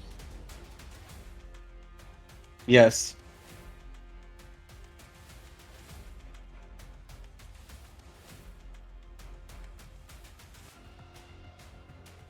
All right. And he just looks at you really sadly. It's like, I guess I'm the final boss, and I didn't even know it. And No, it it sounds a makes- little bit like he's trying to resist crying. It makes a sick and twisted sense. All right. So as I get up and ready to advance, I'm going to arm the pocket watch behind my back to create a temporal anchor point. Okay. So what am I rolling for this? That would be Arete. Always irritate for magical effects. Yep. All right. I can burn quintessence for additional dice, right? I know. Additional success or to lower the difficulty of how hard it will be. I'll burn 2 quintessence to lower the difficulty by 2. What's the current Okay. difficulty at? 6, so it'll be 4.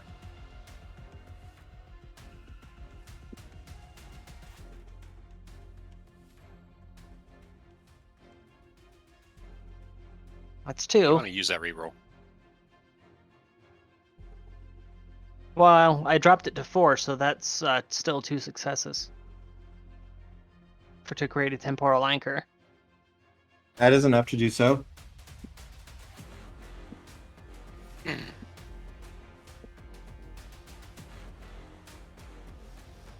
Alright. I guess I don't have enough time to make the dagger.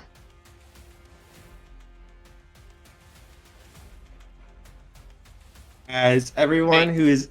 Can I try something? What do you want to try? I want to, since I saw the schematics, Mm-hmm. I want to try to enlist Cody's help to create the dagger and correspondence it into Portia's pocket. That is something you guys could work together to do, yes. Cody? Yeah. Cody will go ahead and... By the way, was that reroll used or no? No. No, it wasn't. I burned 2 quintessence to drop the difficulty. Alright, well, correspondence to gather the materials up for us, and then... No. And if necessary, making a bit more time for us. For sake Yep. of reference, I'm currently sitting at 6 quintessence.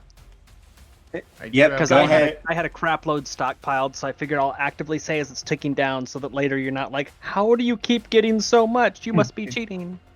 Like, no, I Go just had ahead. a load stockpiled. Go ahead and roll Arate, Cody. I also have 1 dot of matter and 2 dots of prime, which are the only 2 I think would be relevant for Cody helping with the actual construction. Yep, you're able to get the parts and pieces here for you guys. I just need that.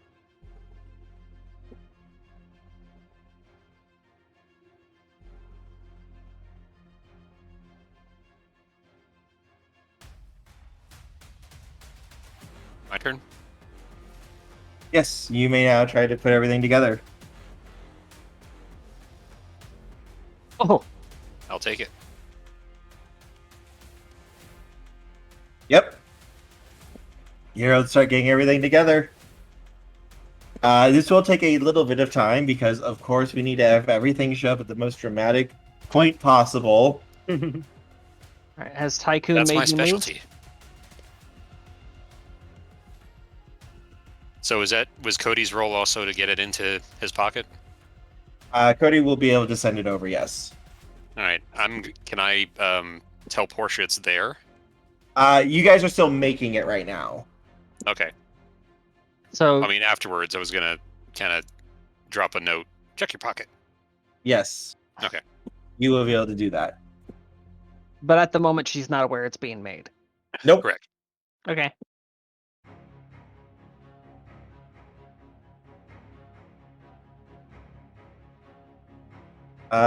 Tycoon, you see a different belt than the one you guys have around his waist. And he just kind of looks at you a little bit hopefully. I don't suppose you would just give up, would you?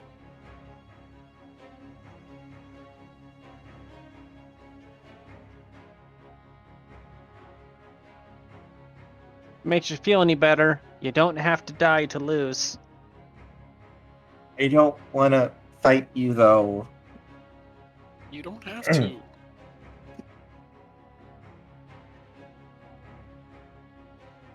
I guess he's as caught in the narrative as we are at this point. Just, if you surrender, I don't have to do anything. And I don't want to. We were just eating together. I can't trust you to use that wish to stop the Marauder.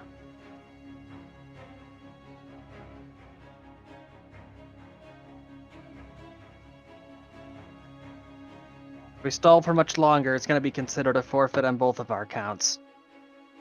As I'm saying this, I'm lifting the corpse flower bulb up on top of kudzu vines.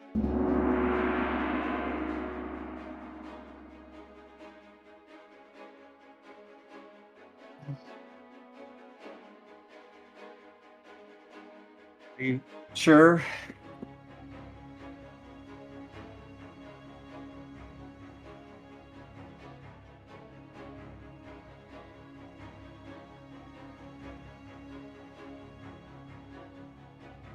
I can only promise that this won't kill you. It'll just be very inconvenient. And I launch it at him. When you launch it at him, you see him react. His hand coming down and striking his belt as armor begins to form over his body. Do you have time? Do I have time for... Do you have time? Any spheres in time? I have 2 spheres in time, and I currently have an active time effect on myself because of the temporal anchor I made. Okay. I'm going Doctor Strange with it. Yes. Lord Mamu, I've come to bargain. Okay, so he has. What is your time? Your time is 2 right now? Yep. Okay, he has a little bit higher time than you do, so he can actually use this effect to automatically go first in initiative, which he is going to do. As the armor, it is shaped almost like a stag beetle.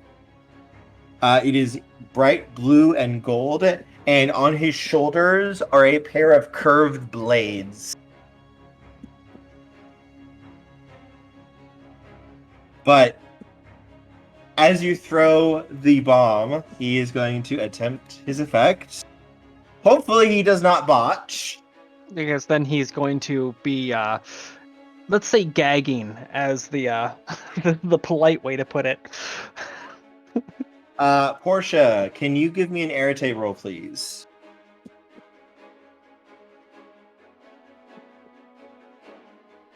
God, that's cool. Okay, you are able to sense it. You see him strike the right side of his belt. There's a little button there. And you hear from the belt, clock up. And he begins to move almost in a blur, too fast to keep up with.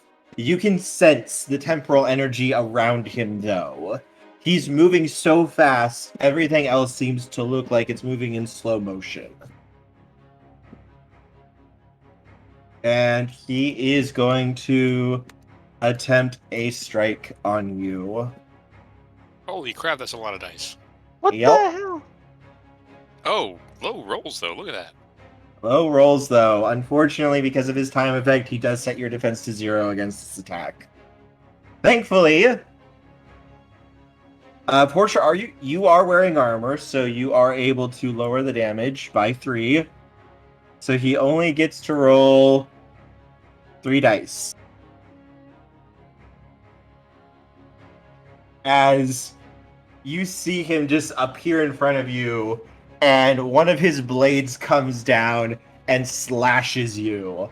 Your armor starts to glow and sparks come off of it as it knocks you off your feet. But if you weren't wearing this armor, that blade possibly could have just literally cut you from shoulder down to your waist. And basically cut you in half. So he is standing directly in front of me then? You just fell back like a foot from the sheer force of the strike. But, like, Right. It wasn't bad enough to actually, like... It hurt, and you are hurt a little bit. You're going to have a pretty severe bruise. But he wasn't able to actually, like, severely injure you. I do not know how to use the health markers on the character sheet. We've never had to use them before. Put a single line through it. / under bruised. Yes. Okay, got it. Yeah. Your armor was able to turn it into bashing damage. All right. Well, considering where he's standing, I'm going to attempt to snare his ankles with the kudzu. Alright, make an arete effect. He will also attempt an arete effect as well. And I'm going to burn 1 more point of quintessence to lower the difficulty on this. Okay. So whoever rolls the highest here will have their magical effect take effect first.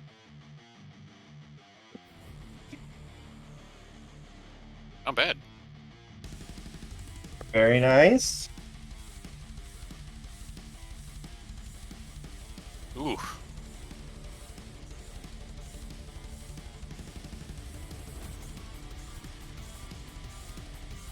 Ooh. Jesus Christ! Oh god! You're fighting a marauder.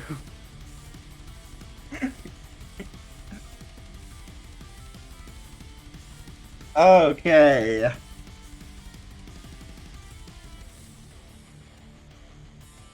So that's 7 successes versus your 1, 2, 3, 4, 5 successes.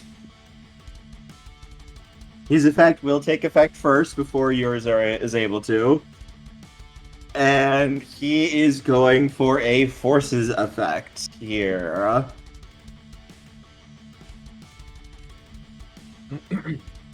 As Portia, you see him flick his curved blades and push them together at the hilts and basically combine together into one very long blade.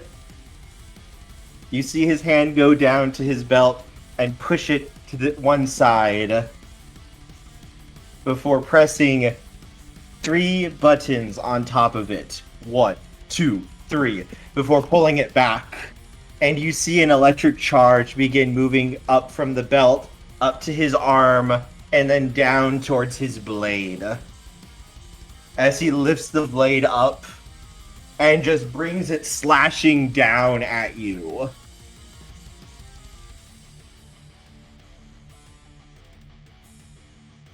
He is going to attempt his finisher. Only 2 moves in. He does have access to willpower, and he will spend a point of willpower to reroll this. Alright, so, Lame. is this what's happening immediately before the kudzu grab, or is the kudzu grab not going to happen? Because The kudzu grab will happen afterwards. Got it. Yeah. Basically, your kudzu is rising up to try to grab him right when he's doing all of this. He's just he's just moving faster than it can. Yes. Which is an accomplishment because it's the fastest plant ever. Well, remember, he does have his time effect still going. He's still moving faster than you. I was more joking. Anyone who's had to deal with kudzu. It's like kudzu and bamboo are in a fierce battle to see who can grow faster. 3, 4, 5, 6, 7. He has 5 successes. Alright. I need from you, Portia. Where is it? This is going to be a dexterity plus athletics roll, please. Athletics, I'm a bookworm! Okay, it's 4.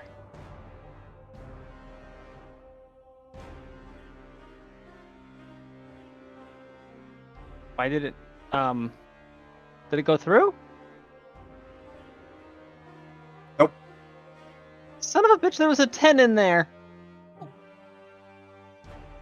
I still got the 10, okay, I'm There you happy. go.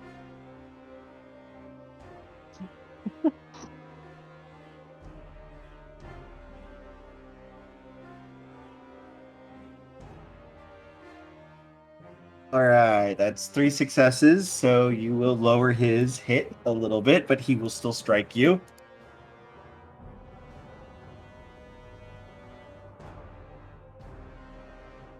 Dodge. So.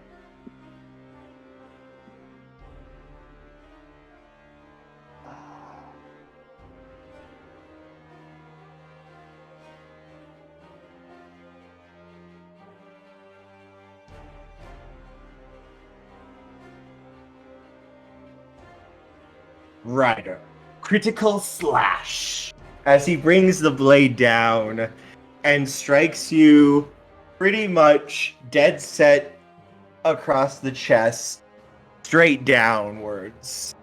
This time, though, the blade ignites in basically glowing energy as it goes all the way down into the ground, and an explosion basically goes off, throwing you from your feet, Portia.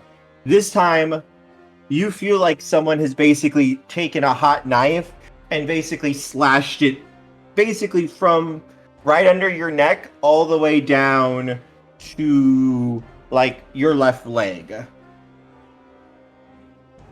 Your armor is keeping you from bleeding out, but that was a very severe wound. Please mark off the first line that's on your sheet into an X, and then fill out the next 5 boxes as X's. Oh my god. 5 boxes? That's like all of them? This would take you down to crippled. Is where you should be at. Oh, I'm definitely activating the boost belt then.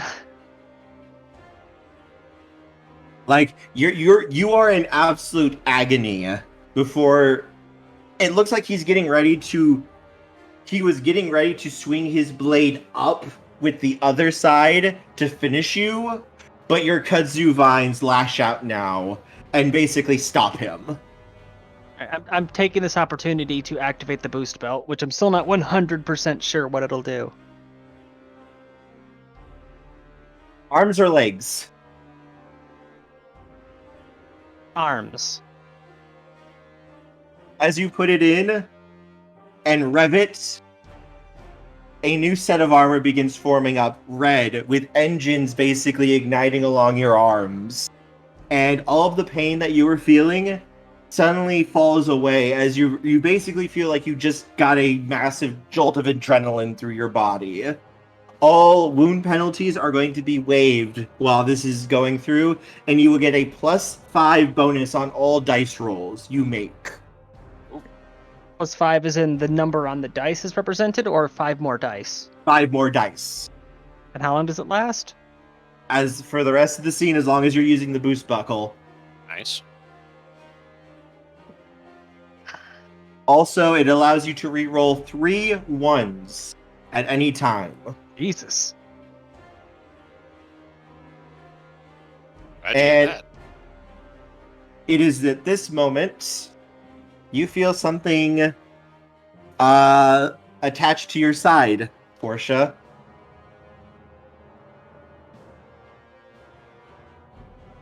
And you see a dagger there.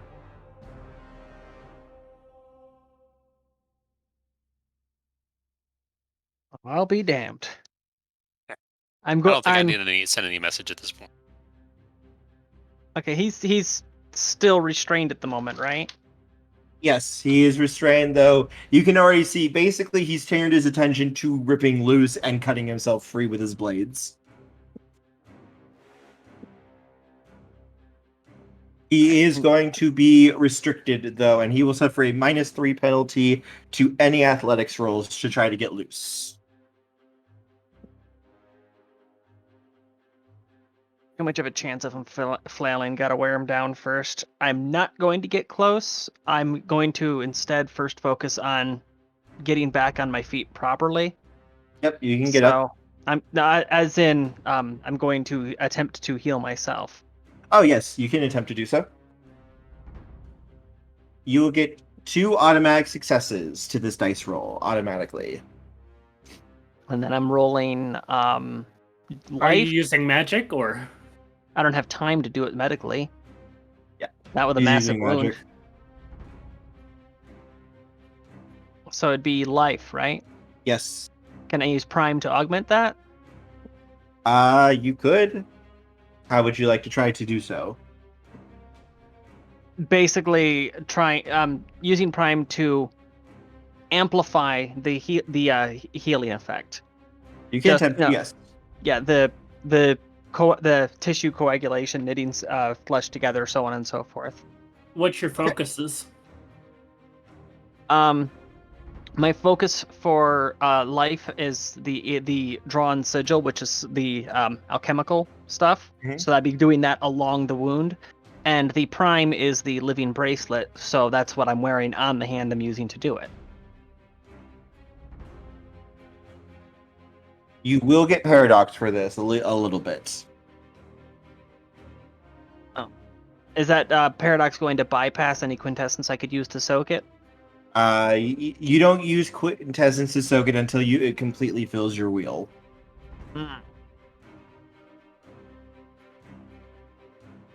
It probably won't be that much, but this is one of the situations mages would consider the oh shit moment of yes. Yeah, I know. It's time to pull this type of magic out.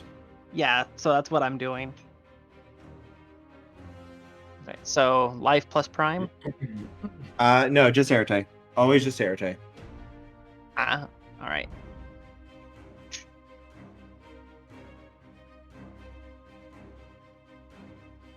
Oh, the oh shit moment's working.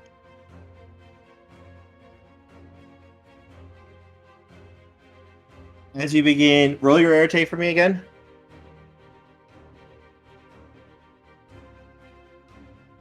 Uh-oh. Portia, you had one job! Magic! Why did you have to roll so fucking well? You get 5 points of paradox. But you do heal 5 points of damage as you can feel your body knitting shut from those wounds. How much damage do I heal? 5. All right, so is that removing all 5 of the X's then? Yes. So that's full heal.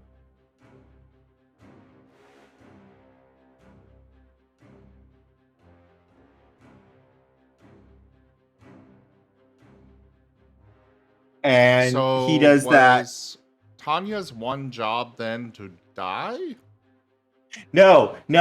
The first roll was to heal herself, but she was only going to get paradox based on the number of successes she rolled on the second roll, and then she rolled 2 10s on that. Oh my god! That's why I said, Portia, you had one job, not to roll well there, and then you rolled 2 10s on the paradox roll. The only time that I get good rolls is when it's bad. That's why I was laughing. It's like, Portia, why? You rolled so well healing yourself, and then you did this to yourself. I don't care. Worth it.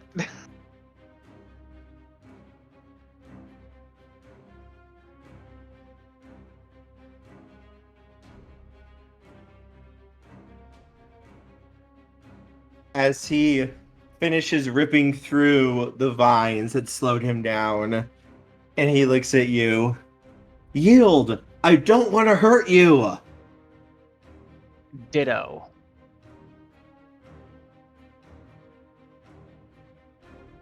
And you will see that he hesitates a little bit, allowing you to make the first move this time. Alright, I'm going to go full Metal Alchemist here. Just slamming my hand down on the ground. And I'm going to summon forth thorns. I command all pure pointed towards him. chaos. Kinda. Ronda_Zim has turned Tanya into a Ditto. They can only talk like that Pokemon for 2 minutes. Ditto! Oh, what? Good thing this is Portia. Ditto. It doesn't actually apply to this, but I had to play it after you said that. Ditto. Ditto. Anyways, so because this shit needs to end as fast as possible, I'm burning a point of willpower for a extra dice, and I'm burning 2 more points of quintessence to drop the difficulty. Okay. All right, this is gonna be Arete. Yes, +5. You have the boost buckle bonus. 2, 3, 4, 5. So do I roll 5 extra dice, or are they just Yes, automatically? 5 extra dice. Oh my god, this is so sparkly. As when you do that, the engines on your arm begin to rev as you slam your hand down, and basically flaming thorn vines shoot out of the ground, 2, 3, basically 4, like bullets 5, towards 6, him. 7, 8. I got 8 successes. He is going to attempt to defend using magic. Unfortunately, he only has 5 dice.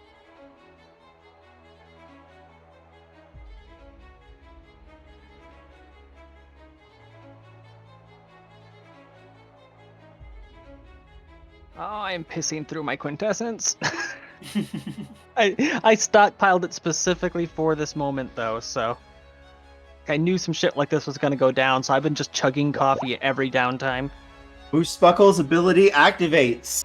You, attacker, wins the ties because of the Boost Buckle. You win the dice rolls if you guys tie.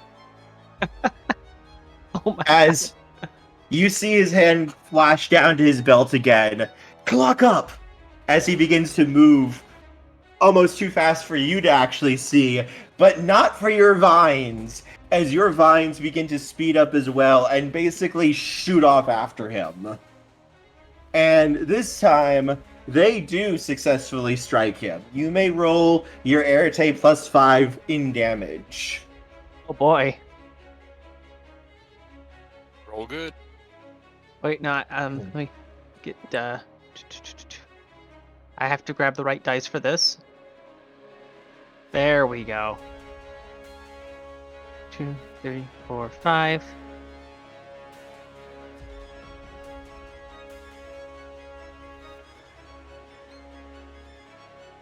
Alright, does this still benefit from the quintessence, or is it normal for this? It will still benefit from the quintessence, but I might recommend the reroll that you guys were given. This seems thematically appropriate. Yeah, because I'm just looking at the numbers here. There's a chance that might kill him. No, not nearly enough. Okay. 1, 2, 3, 4, 5, 6, 7, 8. 8 damage. I take that back, actually. Portia, what is your favorite animal? Bunny. Bun.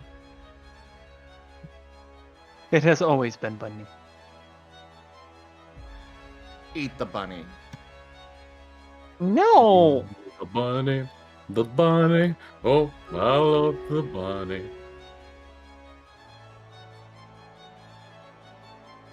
Alright, so let's see if he can tank this, because he suffers a penalty. He doesn't die! Yay! Phew. Fuck. Oh. He does, however. Portia, the center of your belt begins to glow. The little bunny buckle that you have there begins glowing as he's running, and these vines are basically chasing him. The vines get ahead of him, and one of them strikes him up into the air. And you hear from your belt, "Boost, rabbit, victory strike," and you see a giant metal rabbit burst out of the ground, running up the vines, on fire, before it basically charges him down and runs through him, almost. So where my Moving avatar so is a fan of death fast, metal. it basically tears through him and sends him flying up into the air, before coming down on him with a double rabbit kick and slamming him into the ground. I might have a conversation with my avatar later. I'm not sure I like this death metal phase she's going through. Yeah.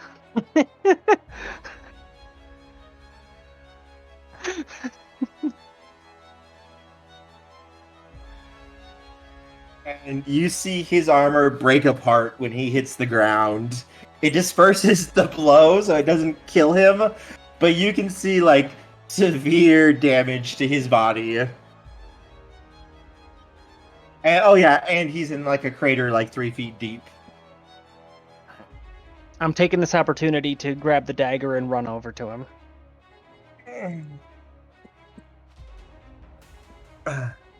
His eyes slowly open as he kind of looks up at you. I didn't know rabbits could hit so hard. Yeah, it catches a lot of people by surprise. And so I'm going to stab him with the dagger and shove my watch into his hand, clicking it to close the temporal loop. To shove him back to that anchor point.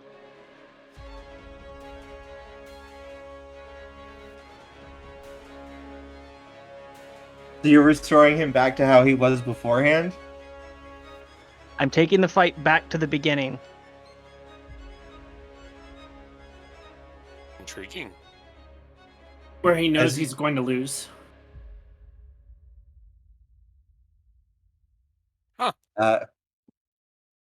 Everything goes back. And he walks out and looks at you, and then looks at himself.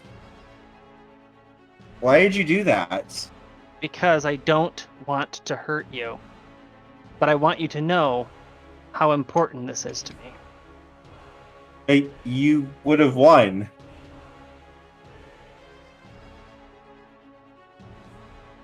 Still can. It will.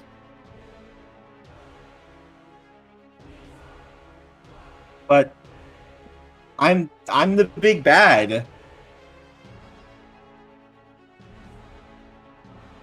Not everything can be reduced to good guys and bad guys. It's the first step towards not solving everything with violence. That's how you get world peace. No. Portia, that's not what I meant.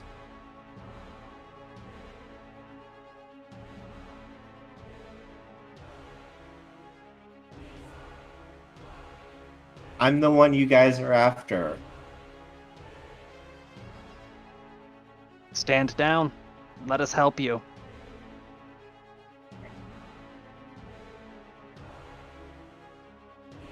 He's the weeb! I'm not supposed to. That's the And rule. who says? Who says? The rules of the game. You make the rules. Rules are meant to be broken.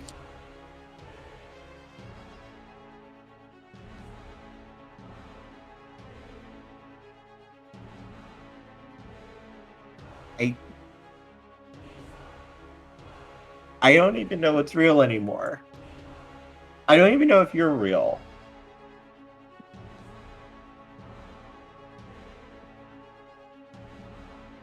You're not going to know unless you take that risk.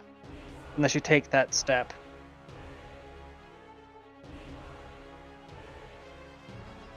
I don't know how to control any of this. It just happens.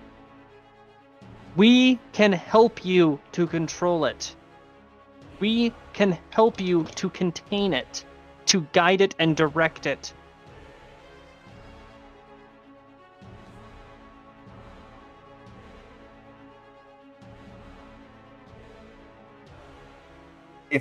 If every time I've shown up, I forget what I am, what I do, every time. And then bad things happen. These spider things won't leave me alone. And they'll start killing and destroying everything around me before I move on to the next place. And then I forget again what I am, what this is. Those things are going to be coming for me again. And they will kill you and everyone else if I'm around. Trying to kill me. Yeah, I've heard that. I've heard that song and dance before. A lot of people have tried to kill us. So far, they've all failed. Portia, you may roll occult plus intelligence. As can everyone else who's watching all of this. Ooh. Intelligence, that's my specialty.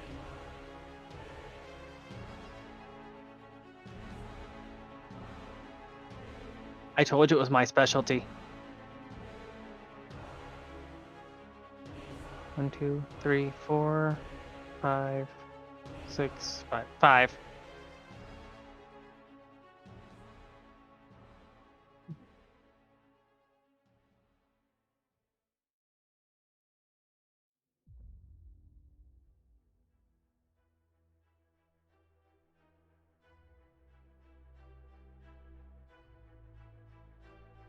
Sorry, what was it we're rolling? Occult?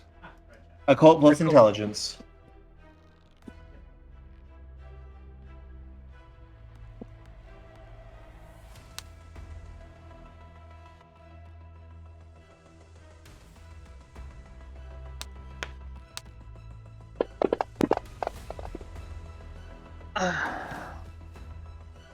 I'm just amazed that that worked though. Marauder, I've come to bargain.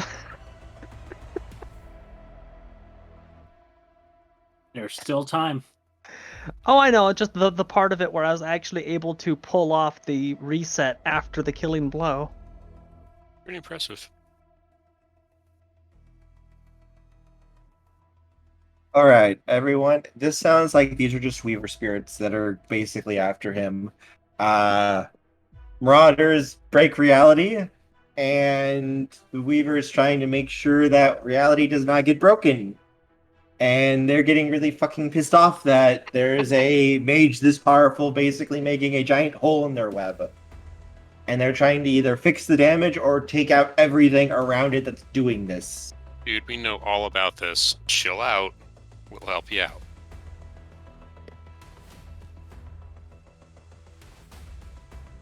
This cycle can be broken. You can be fixed.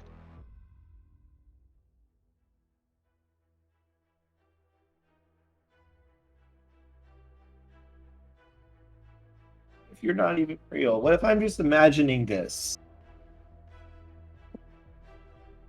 Even if this is all imagined, that notebook isn't imagined. That notebook that Domino has in his possession. I'm making sure to say this loud and clear. If there's a camera, I'm looking at it. The notebook that Domino has in his possession, that has your sister's location in it, that has your location in it, that's real. And even if all of this collapses, there will still be a way to reach her, to keep her safe, to reach you and hopefully pull you out of that loop. So even if you assume that I'm not real, you have to assume that something happened here to break the loop. So are you just going to go through the motions, or are you going to keep fighting to break him? You see him just kind of lower his head. Dextree Tired Heart raided my stream with 1 viewers. She died before all this started. There was a thing. It attacked her. And Dexterity Red Heart, thank you very much for that raid. Welcome on in. You've come into our Horizon Lost World of Darkness Mage game. Thank you for the shout out there, Chris. I'm actually going to start walking towards him. I'm going to tell him, How much time? go ahead. I'm going to start walking towards him. I'm going to tell him, the laws of death are for the most part absolute. But that doesn't mean that she is beyond reach. That doesn't mean there Please isn't don't a disturb way me for while you I to speak plot to her overthrow again. you.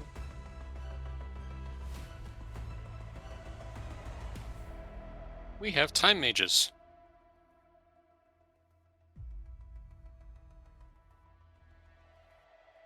We have those who can speak to the dead. We have those who can open up windows into the past.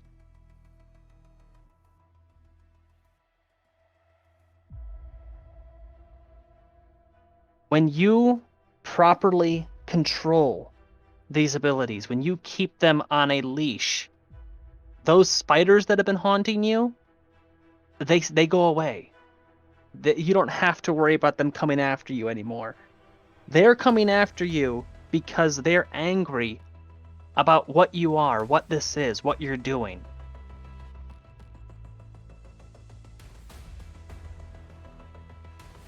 You can break this loop, then they won't be after you anymore. And if they do decide to hold a grudge, they decide to come after you anyways, then you'd be much better served having allies helping you kick their ass.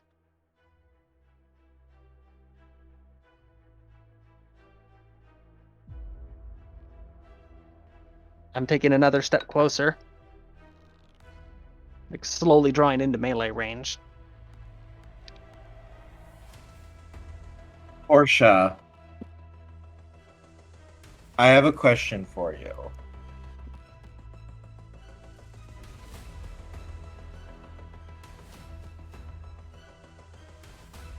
Would you be willing to try to help him and save him, even if the act could possibly kill you? Would you be willing to make that choice? Whoa.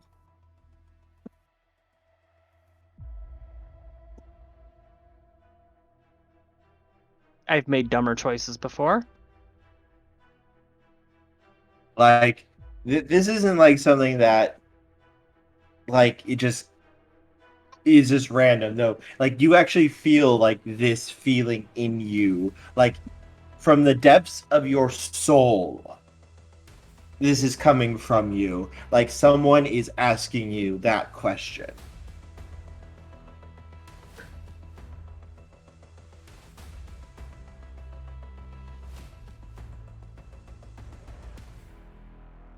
I've never had a patient die on me yet. I'm not about to start now. I'm in this through whatever. Here, have a panacea. That'll fix you up.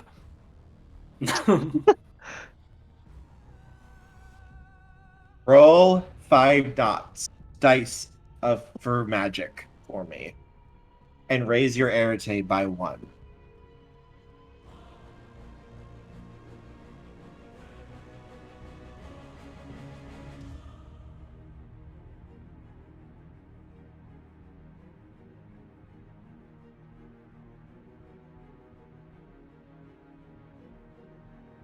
Now add up all of your spheres plus your arete together. How many dice is that? 1, 2, 3, 4, 5, 6, 7, 8, 9, 10, 11, 12, 13, 14, 15, 16. Would you roll 16 dice for me? Oh my please? god. 1, 2, 3, 5, 7, 8. Are you going to use a point of quintessence? You cannot use it on this dice roll. Okay. I think I'm communing with a god at the moment. Please hold. Why are there so many? Can I use that reroll, please? You sure you want to get rid of those 10s? That's actually Counteract the above 4 average. ones. There's so many ones, though. The rest of the dice are above average, though. Okay.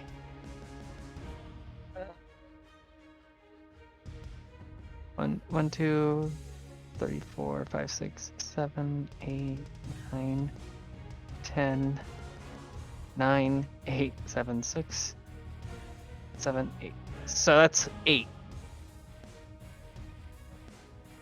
Unless I can, and I can't apply quintessence to this, right? Nope. Correct. So I rolled Your paradox will go up to 13. Oof. And then trigger. 4, 5, 9, 10, 11, 12. That collided with my quintessence. The paradox will eat that point of quintessence that it interacts with.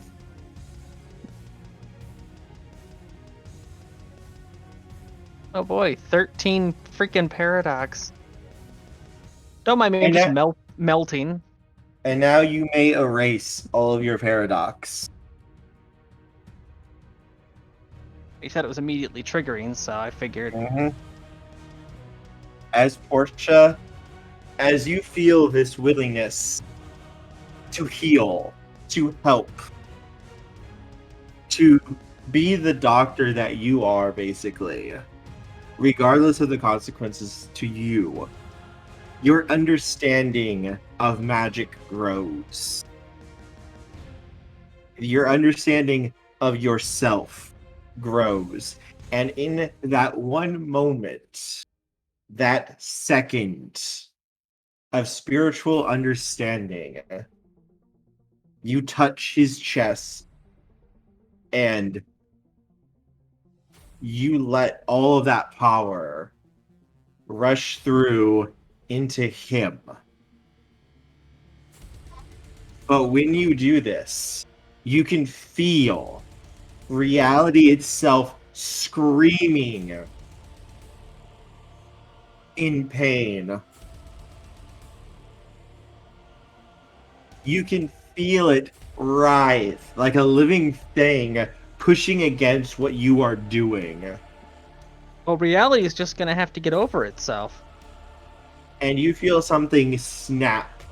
And you can feel like something is after you. And a moment later, you see reality basically rip itself apart in front of you, and something begin to reach out. Long, thin, spidery limbs before Tycoon is in front of you, pushing you out of the way as his armor reforms and he drives his blade into its head to protect you. And a great blow of force rips his armor apart and sends him falling on top of you, his body shielding you from the worst of it, though. As you see the Colosseum and everything begin to just start fading and dissolving away, Alexis, Cody, Reinhardt, Warren, you guys all find yourselves back in the city park. And Portia, you're like 15 feet away from them. And Tycoon? Is on top of you. I immediately check for a pulse. Faint, but there. Very faint, but he has a pulse. But he is unconscious right now. Alright, what the hell just happened? Portia, you realize he took the paradox blow for you. Ooh, To damn. protect you. But you also, Portia, with your spirit magic, you can feel that his avatar is stable, more or less, right now. But it is also connected to yours. Patient stabilized. Move them to ICU. Pour whiskey into my face. Alexis running over to see what the heck's up.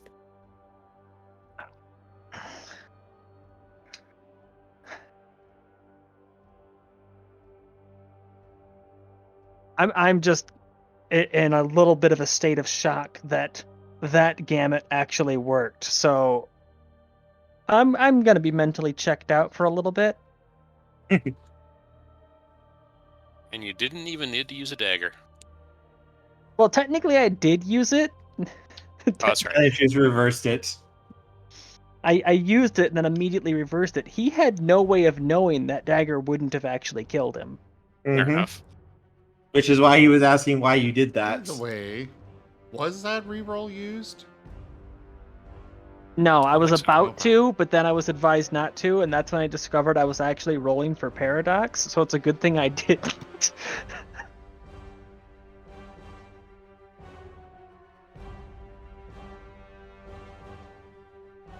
Oh. There was a backup plan for the backup plan, basically, is what the dagger was.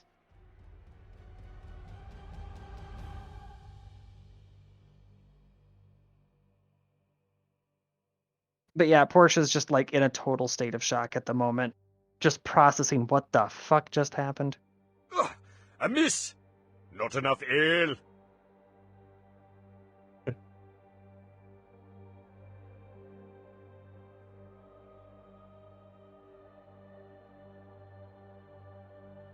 Is there anyone else around right now? Right now it looks like no. Why We're going to don't be we watched take this? since we're here. Why don't we take this somewhere a little more comfortable and private? And Free. Cody's going to use Sarate to take us all back to the manor. Or correspondence, but, you know. Yes. Go ahead and roll Arete. Don't fuck up. You fucked up. Maybe. Oh, please I reroll that. fucked You up. have a Speaking reroll. of that You reroll, You guys are giving a reroll. Okay, I'll use the reroll. Cody teleports us to the Umbra. I'm using it again. There's one more left. There we go. Yes.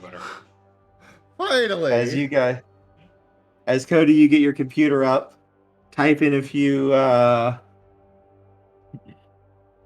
keys. I open a hacked version of Google Maps and just go to my address, zoom in, and then go further, and then locate the living room. And instead of, directions and such, it's just teleport.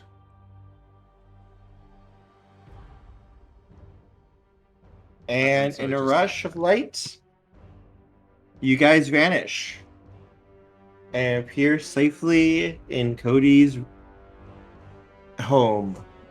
And I think here is a good spot for us to end. I'm gonna directly say this though. I do feel like Portia completely stole the show in the last 2 episodes, so I'm perfectly fine taking the back seat for a little while. Hey, Part of this that- is good. Oh, she stole the show so well. Portia, part of that is also on me today. Today specifically, you have the biggest connection to Tycoon, so it's like I feel like this is very good for your character to have this with Tycoon. Oh, This yeah, is your she got extra arrow character tape, arc. too. Yay! No, the only way you guys can gain Arete is by doing stuff that further your character and their emotional and magical growth. This was a very emotional moment for Portia as both a human being, a mage, and a doctor that I felt was worthy for her to gain her next point of Arete. Right on. Which is why I have moments planned for each of you.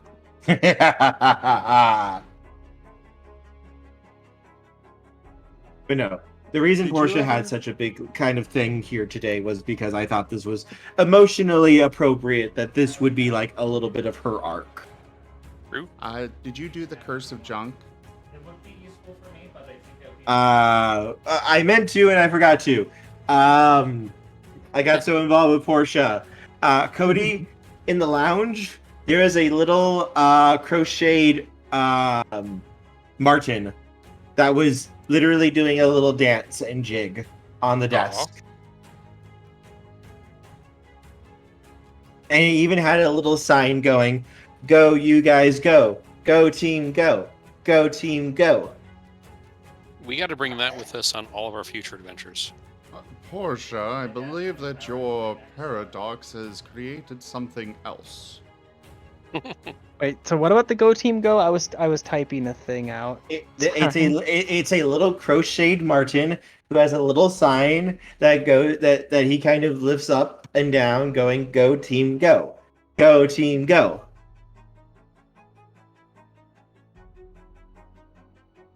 Where did this crocheted Marten come from? He was in the lounge area.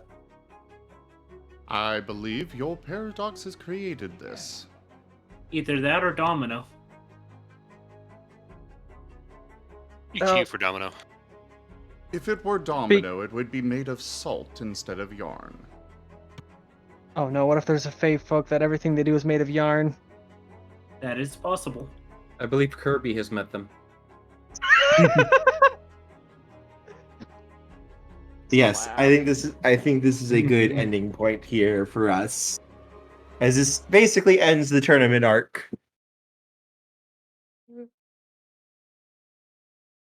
So it's a good thing Portia got to go first. Yes, I was very happy when Portia World to go first. If Reinhardt went first, he would have just been like, forfeit, walked out. Yeah. That was I want literally none of what I was planning to. That was literally what I was planning to do. Was just being like, forfeit, vive la France. Cute. and I feel like Warren would be like maximum overkill, slaughter. There But is no that- redemption for Alright. Marauders. And So something... Portia's going to go curl up behind the wet bar. Something new that we are doing that Rygon introduced us to in the poker roll game that I really like, and we're going to start doing it everywhere. We're going to go around the table here, and I want something you liked and something that could be improved from this session. We'll go ahead and start with Alexis. Or Nestle. Oh, crap. Actually, I suppose we'll stay on this screen for it. It was very dramatic. I liked it. very anime. I don't think I have many notes for improvement.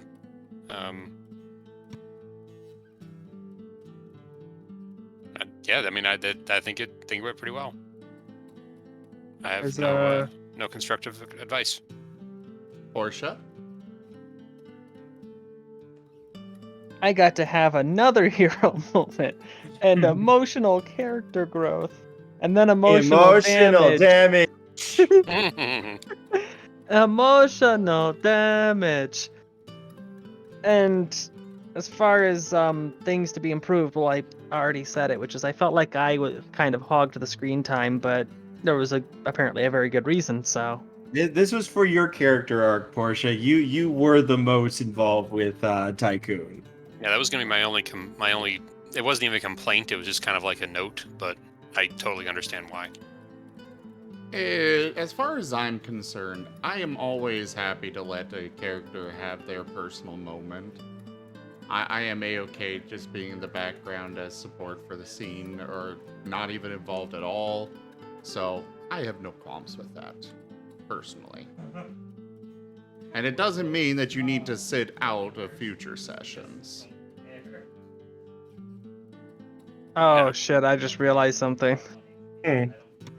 Cody knows about the deal now.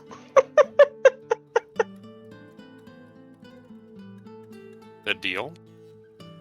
With the notebook. Notebook. He does work for Domino. Yes. It doesn't Yes, he matter does. that I no longer have a need of it. The notebook is still there. It's still being preserved. Therefore, the deal is still in effect. Yep. And Cody is aware. Well, Cody probably would have already been aware as Domino's Knight. Yep. Just instantly aware the deal was made. Or Domino tells him immediately. No. I choose to believe that Cody is just sitting there relaxing at his computer, and he just stops, looks up. Oh, god damn it, Portia.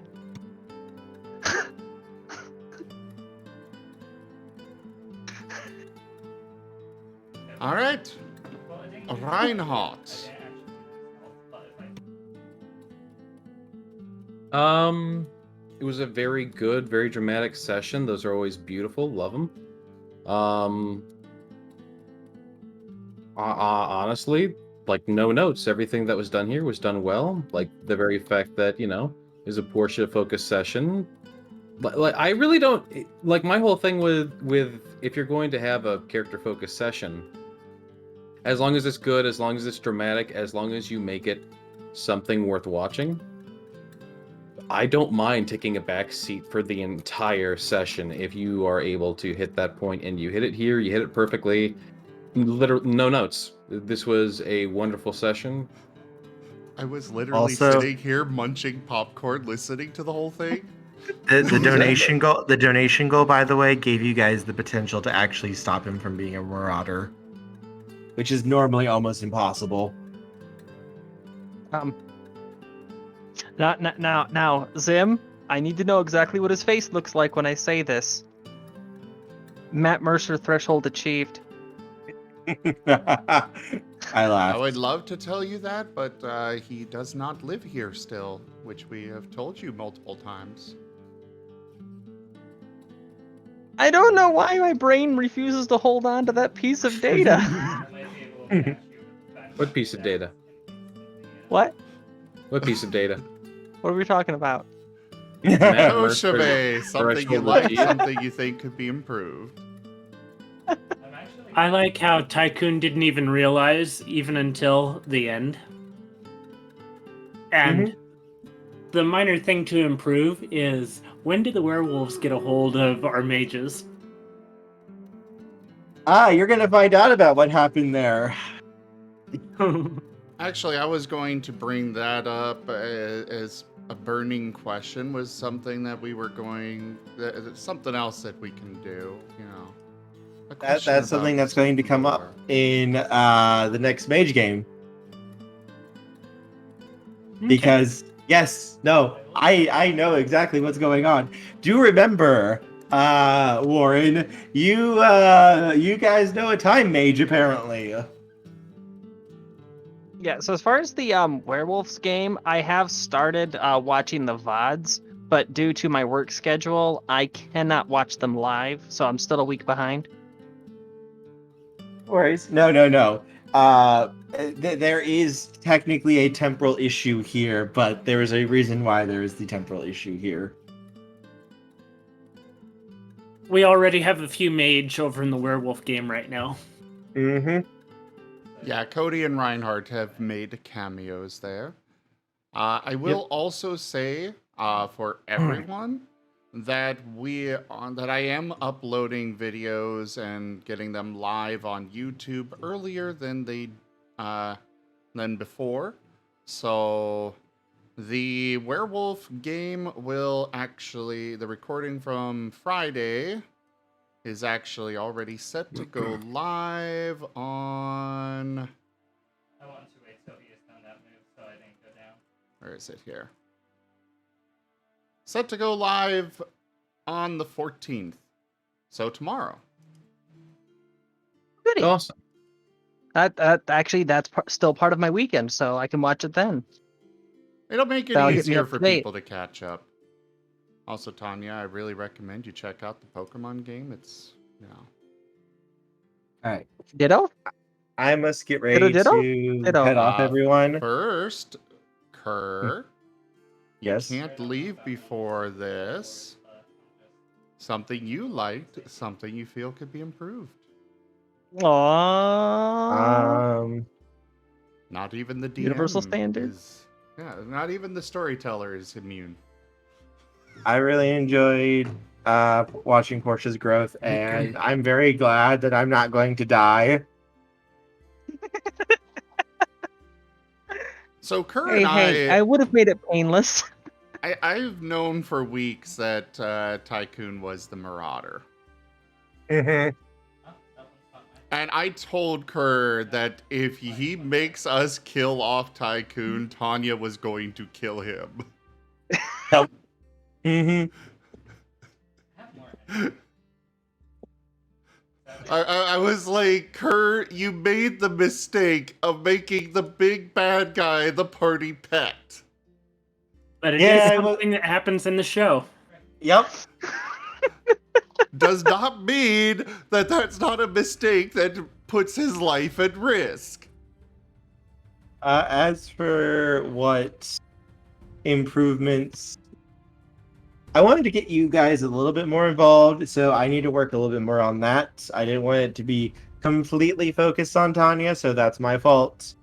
I should balance it a little bit more, and that's something I'm going to work on a little bit. I disagree still. Like I said, I Oh, love no, to no. see these. It wasn't bad. Like, it's not something like terrible, but I feel like there is a way to still get exactly what we got with Tanya, but still get you guys a little bit more involved. I think there's a sweet spot there that I can hit. I wish you all the luck with finding it. I will also say, Kerr, if you want to do Yes. a smaller session at some point during the week, let me know and we can schedule it. Like, if you want to do a personal story for somebody in any of the games, that is absolutely something we can arrange. Okay. And I have no qualms about just sitting here being quiet while just recording it.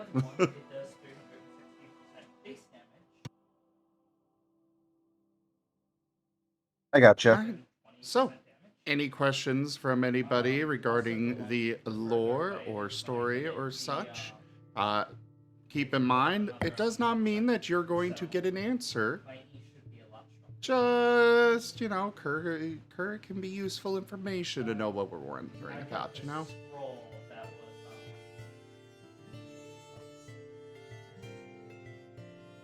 So about that Nephilim gate guard in that previous episode of the werewolf game. Oh, the Nefandus? Nefandus, Nephilim, whatever. Yeah. Nefandus. Does he come back? He will, yes. He was fun. He was fun. Oh, I love him. He's great. He's great. Yeah, he'll be back. He'll be back. Any other Also, questions? him and Portia being complete polar opposites. Yeah, no. The Nephandic mages are basically your guys' greatest antagonists. Lars, crossover episodes are absolutely possible. If you want to make it happen, talk to Kerr. Yep, no, crossovers are fine, especially World of Darkness. Like, you guys literally take place in the same exact world, in the same city. All of this basically could be happening together. That is 100% okay. But, So Technically- Lars, I take it he's part of the werewolf game? Yes. yes. Technically, crossovers are possible with the other games as well. Though it does get a bit trickier when we're trying to convert like a werewolf to, say, D&D or the Pokemon game. But it is something that you'll need to arrange with myself as well as the storyteller for the game that you want to cross over with, as well as make sure that the storyteller of the game you're in is aware. Approves as Though well. Did you see how much damage Huh? they inflicted? Just muttering. But yeah, it is absolutely something that's possible. Just a word of warning, Lars. If you show up at the mansion, Portia will be hounding you for tissue samples. All right, everyone. I never get to study a do, werewolf in person. I do need to head off. Thank you all so much for coming. I'm glad you guys had so much fun. Remember, next week, no game. Then we'll be getting back into our new arc in the week after. Thanks for the game, Kerr. Warren Thank you all has for coming. paperwork And for everybody else. Ethan Winters. All right. I will see you all. I will see you all soon. Have fun. Thank you all for coming. I really appreciate it. And I will see you all later. Be well. Bye Everyone, bye. thank you for joining us for Horizon Lost World of Darkness Mage. Check out our website, zgfgaming.com. We've got links for our Discord, Telegram, Twitter, Patreon, and more. There on the website, as well as down in the description below through our link tree. Thank you to my patrons, donators, and subscribers. It is because of your support that I'm able to continue bringing these streams to you all. I seriously cannot do this without your guys' help and support, so thank you. Consider becoming a patron over at patreon.com/zgfgaming. It's one of the best ways to support the channel, though you can also do so by simply sharing this channel around. As well as you can pick up packs of cards through Stream Loots, use our Fantasy Grounds affiliate link, or our Humble Bundle partner link. There's lots of ways to support the channel, and of course, just being here is a huge support, so thank you. But for now, I bid you all the most fundest adieu. I have an idea. Bye, guys. Thanks for coming, everybody.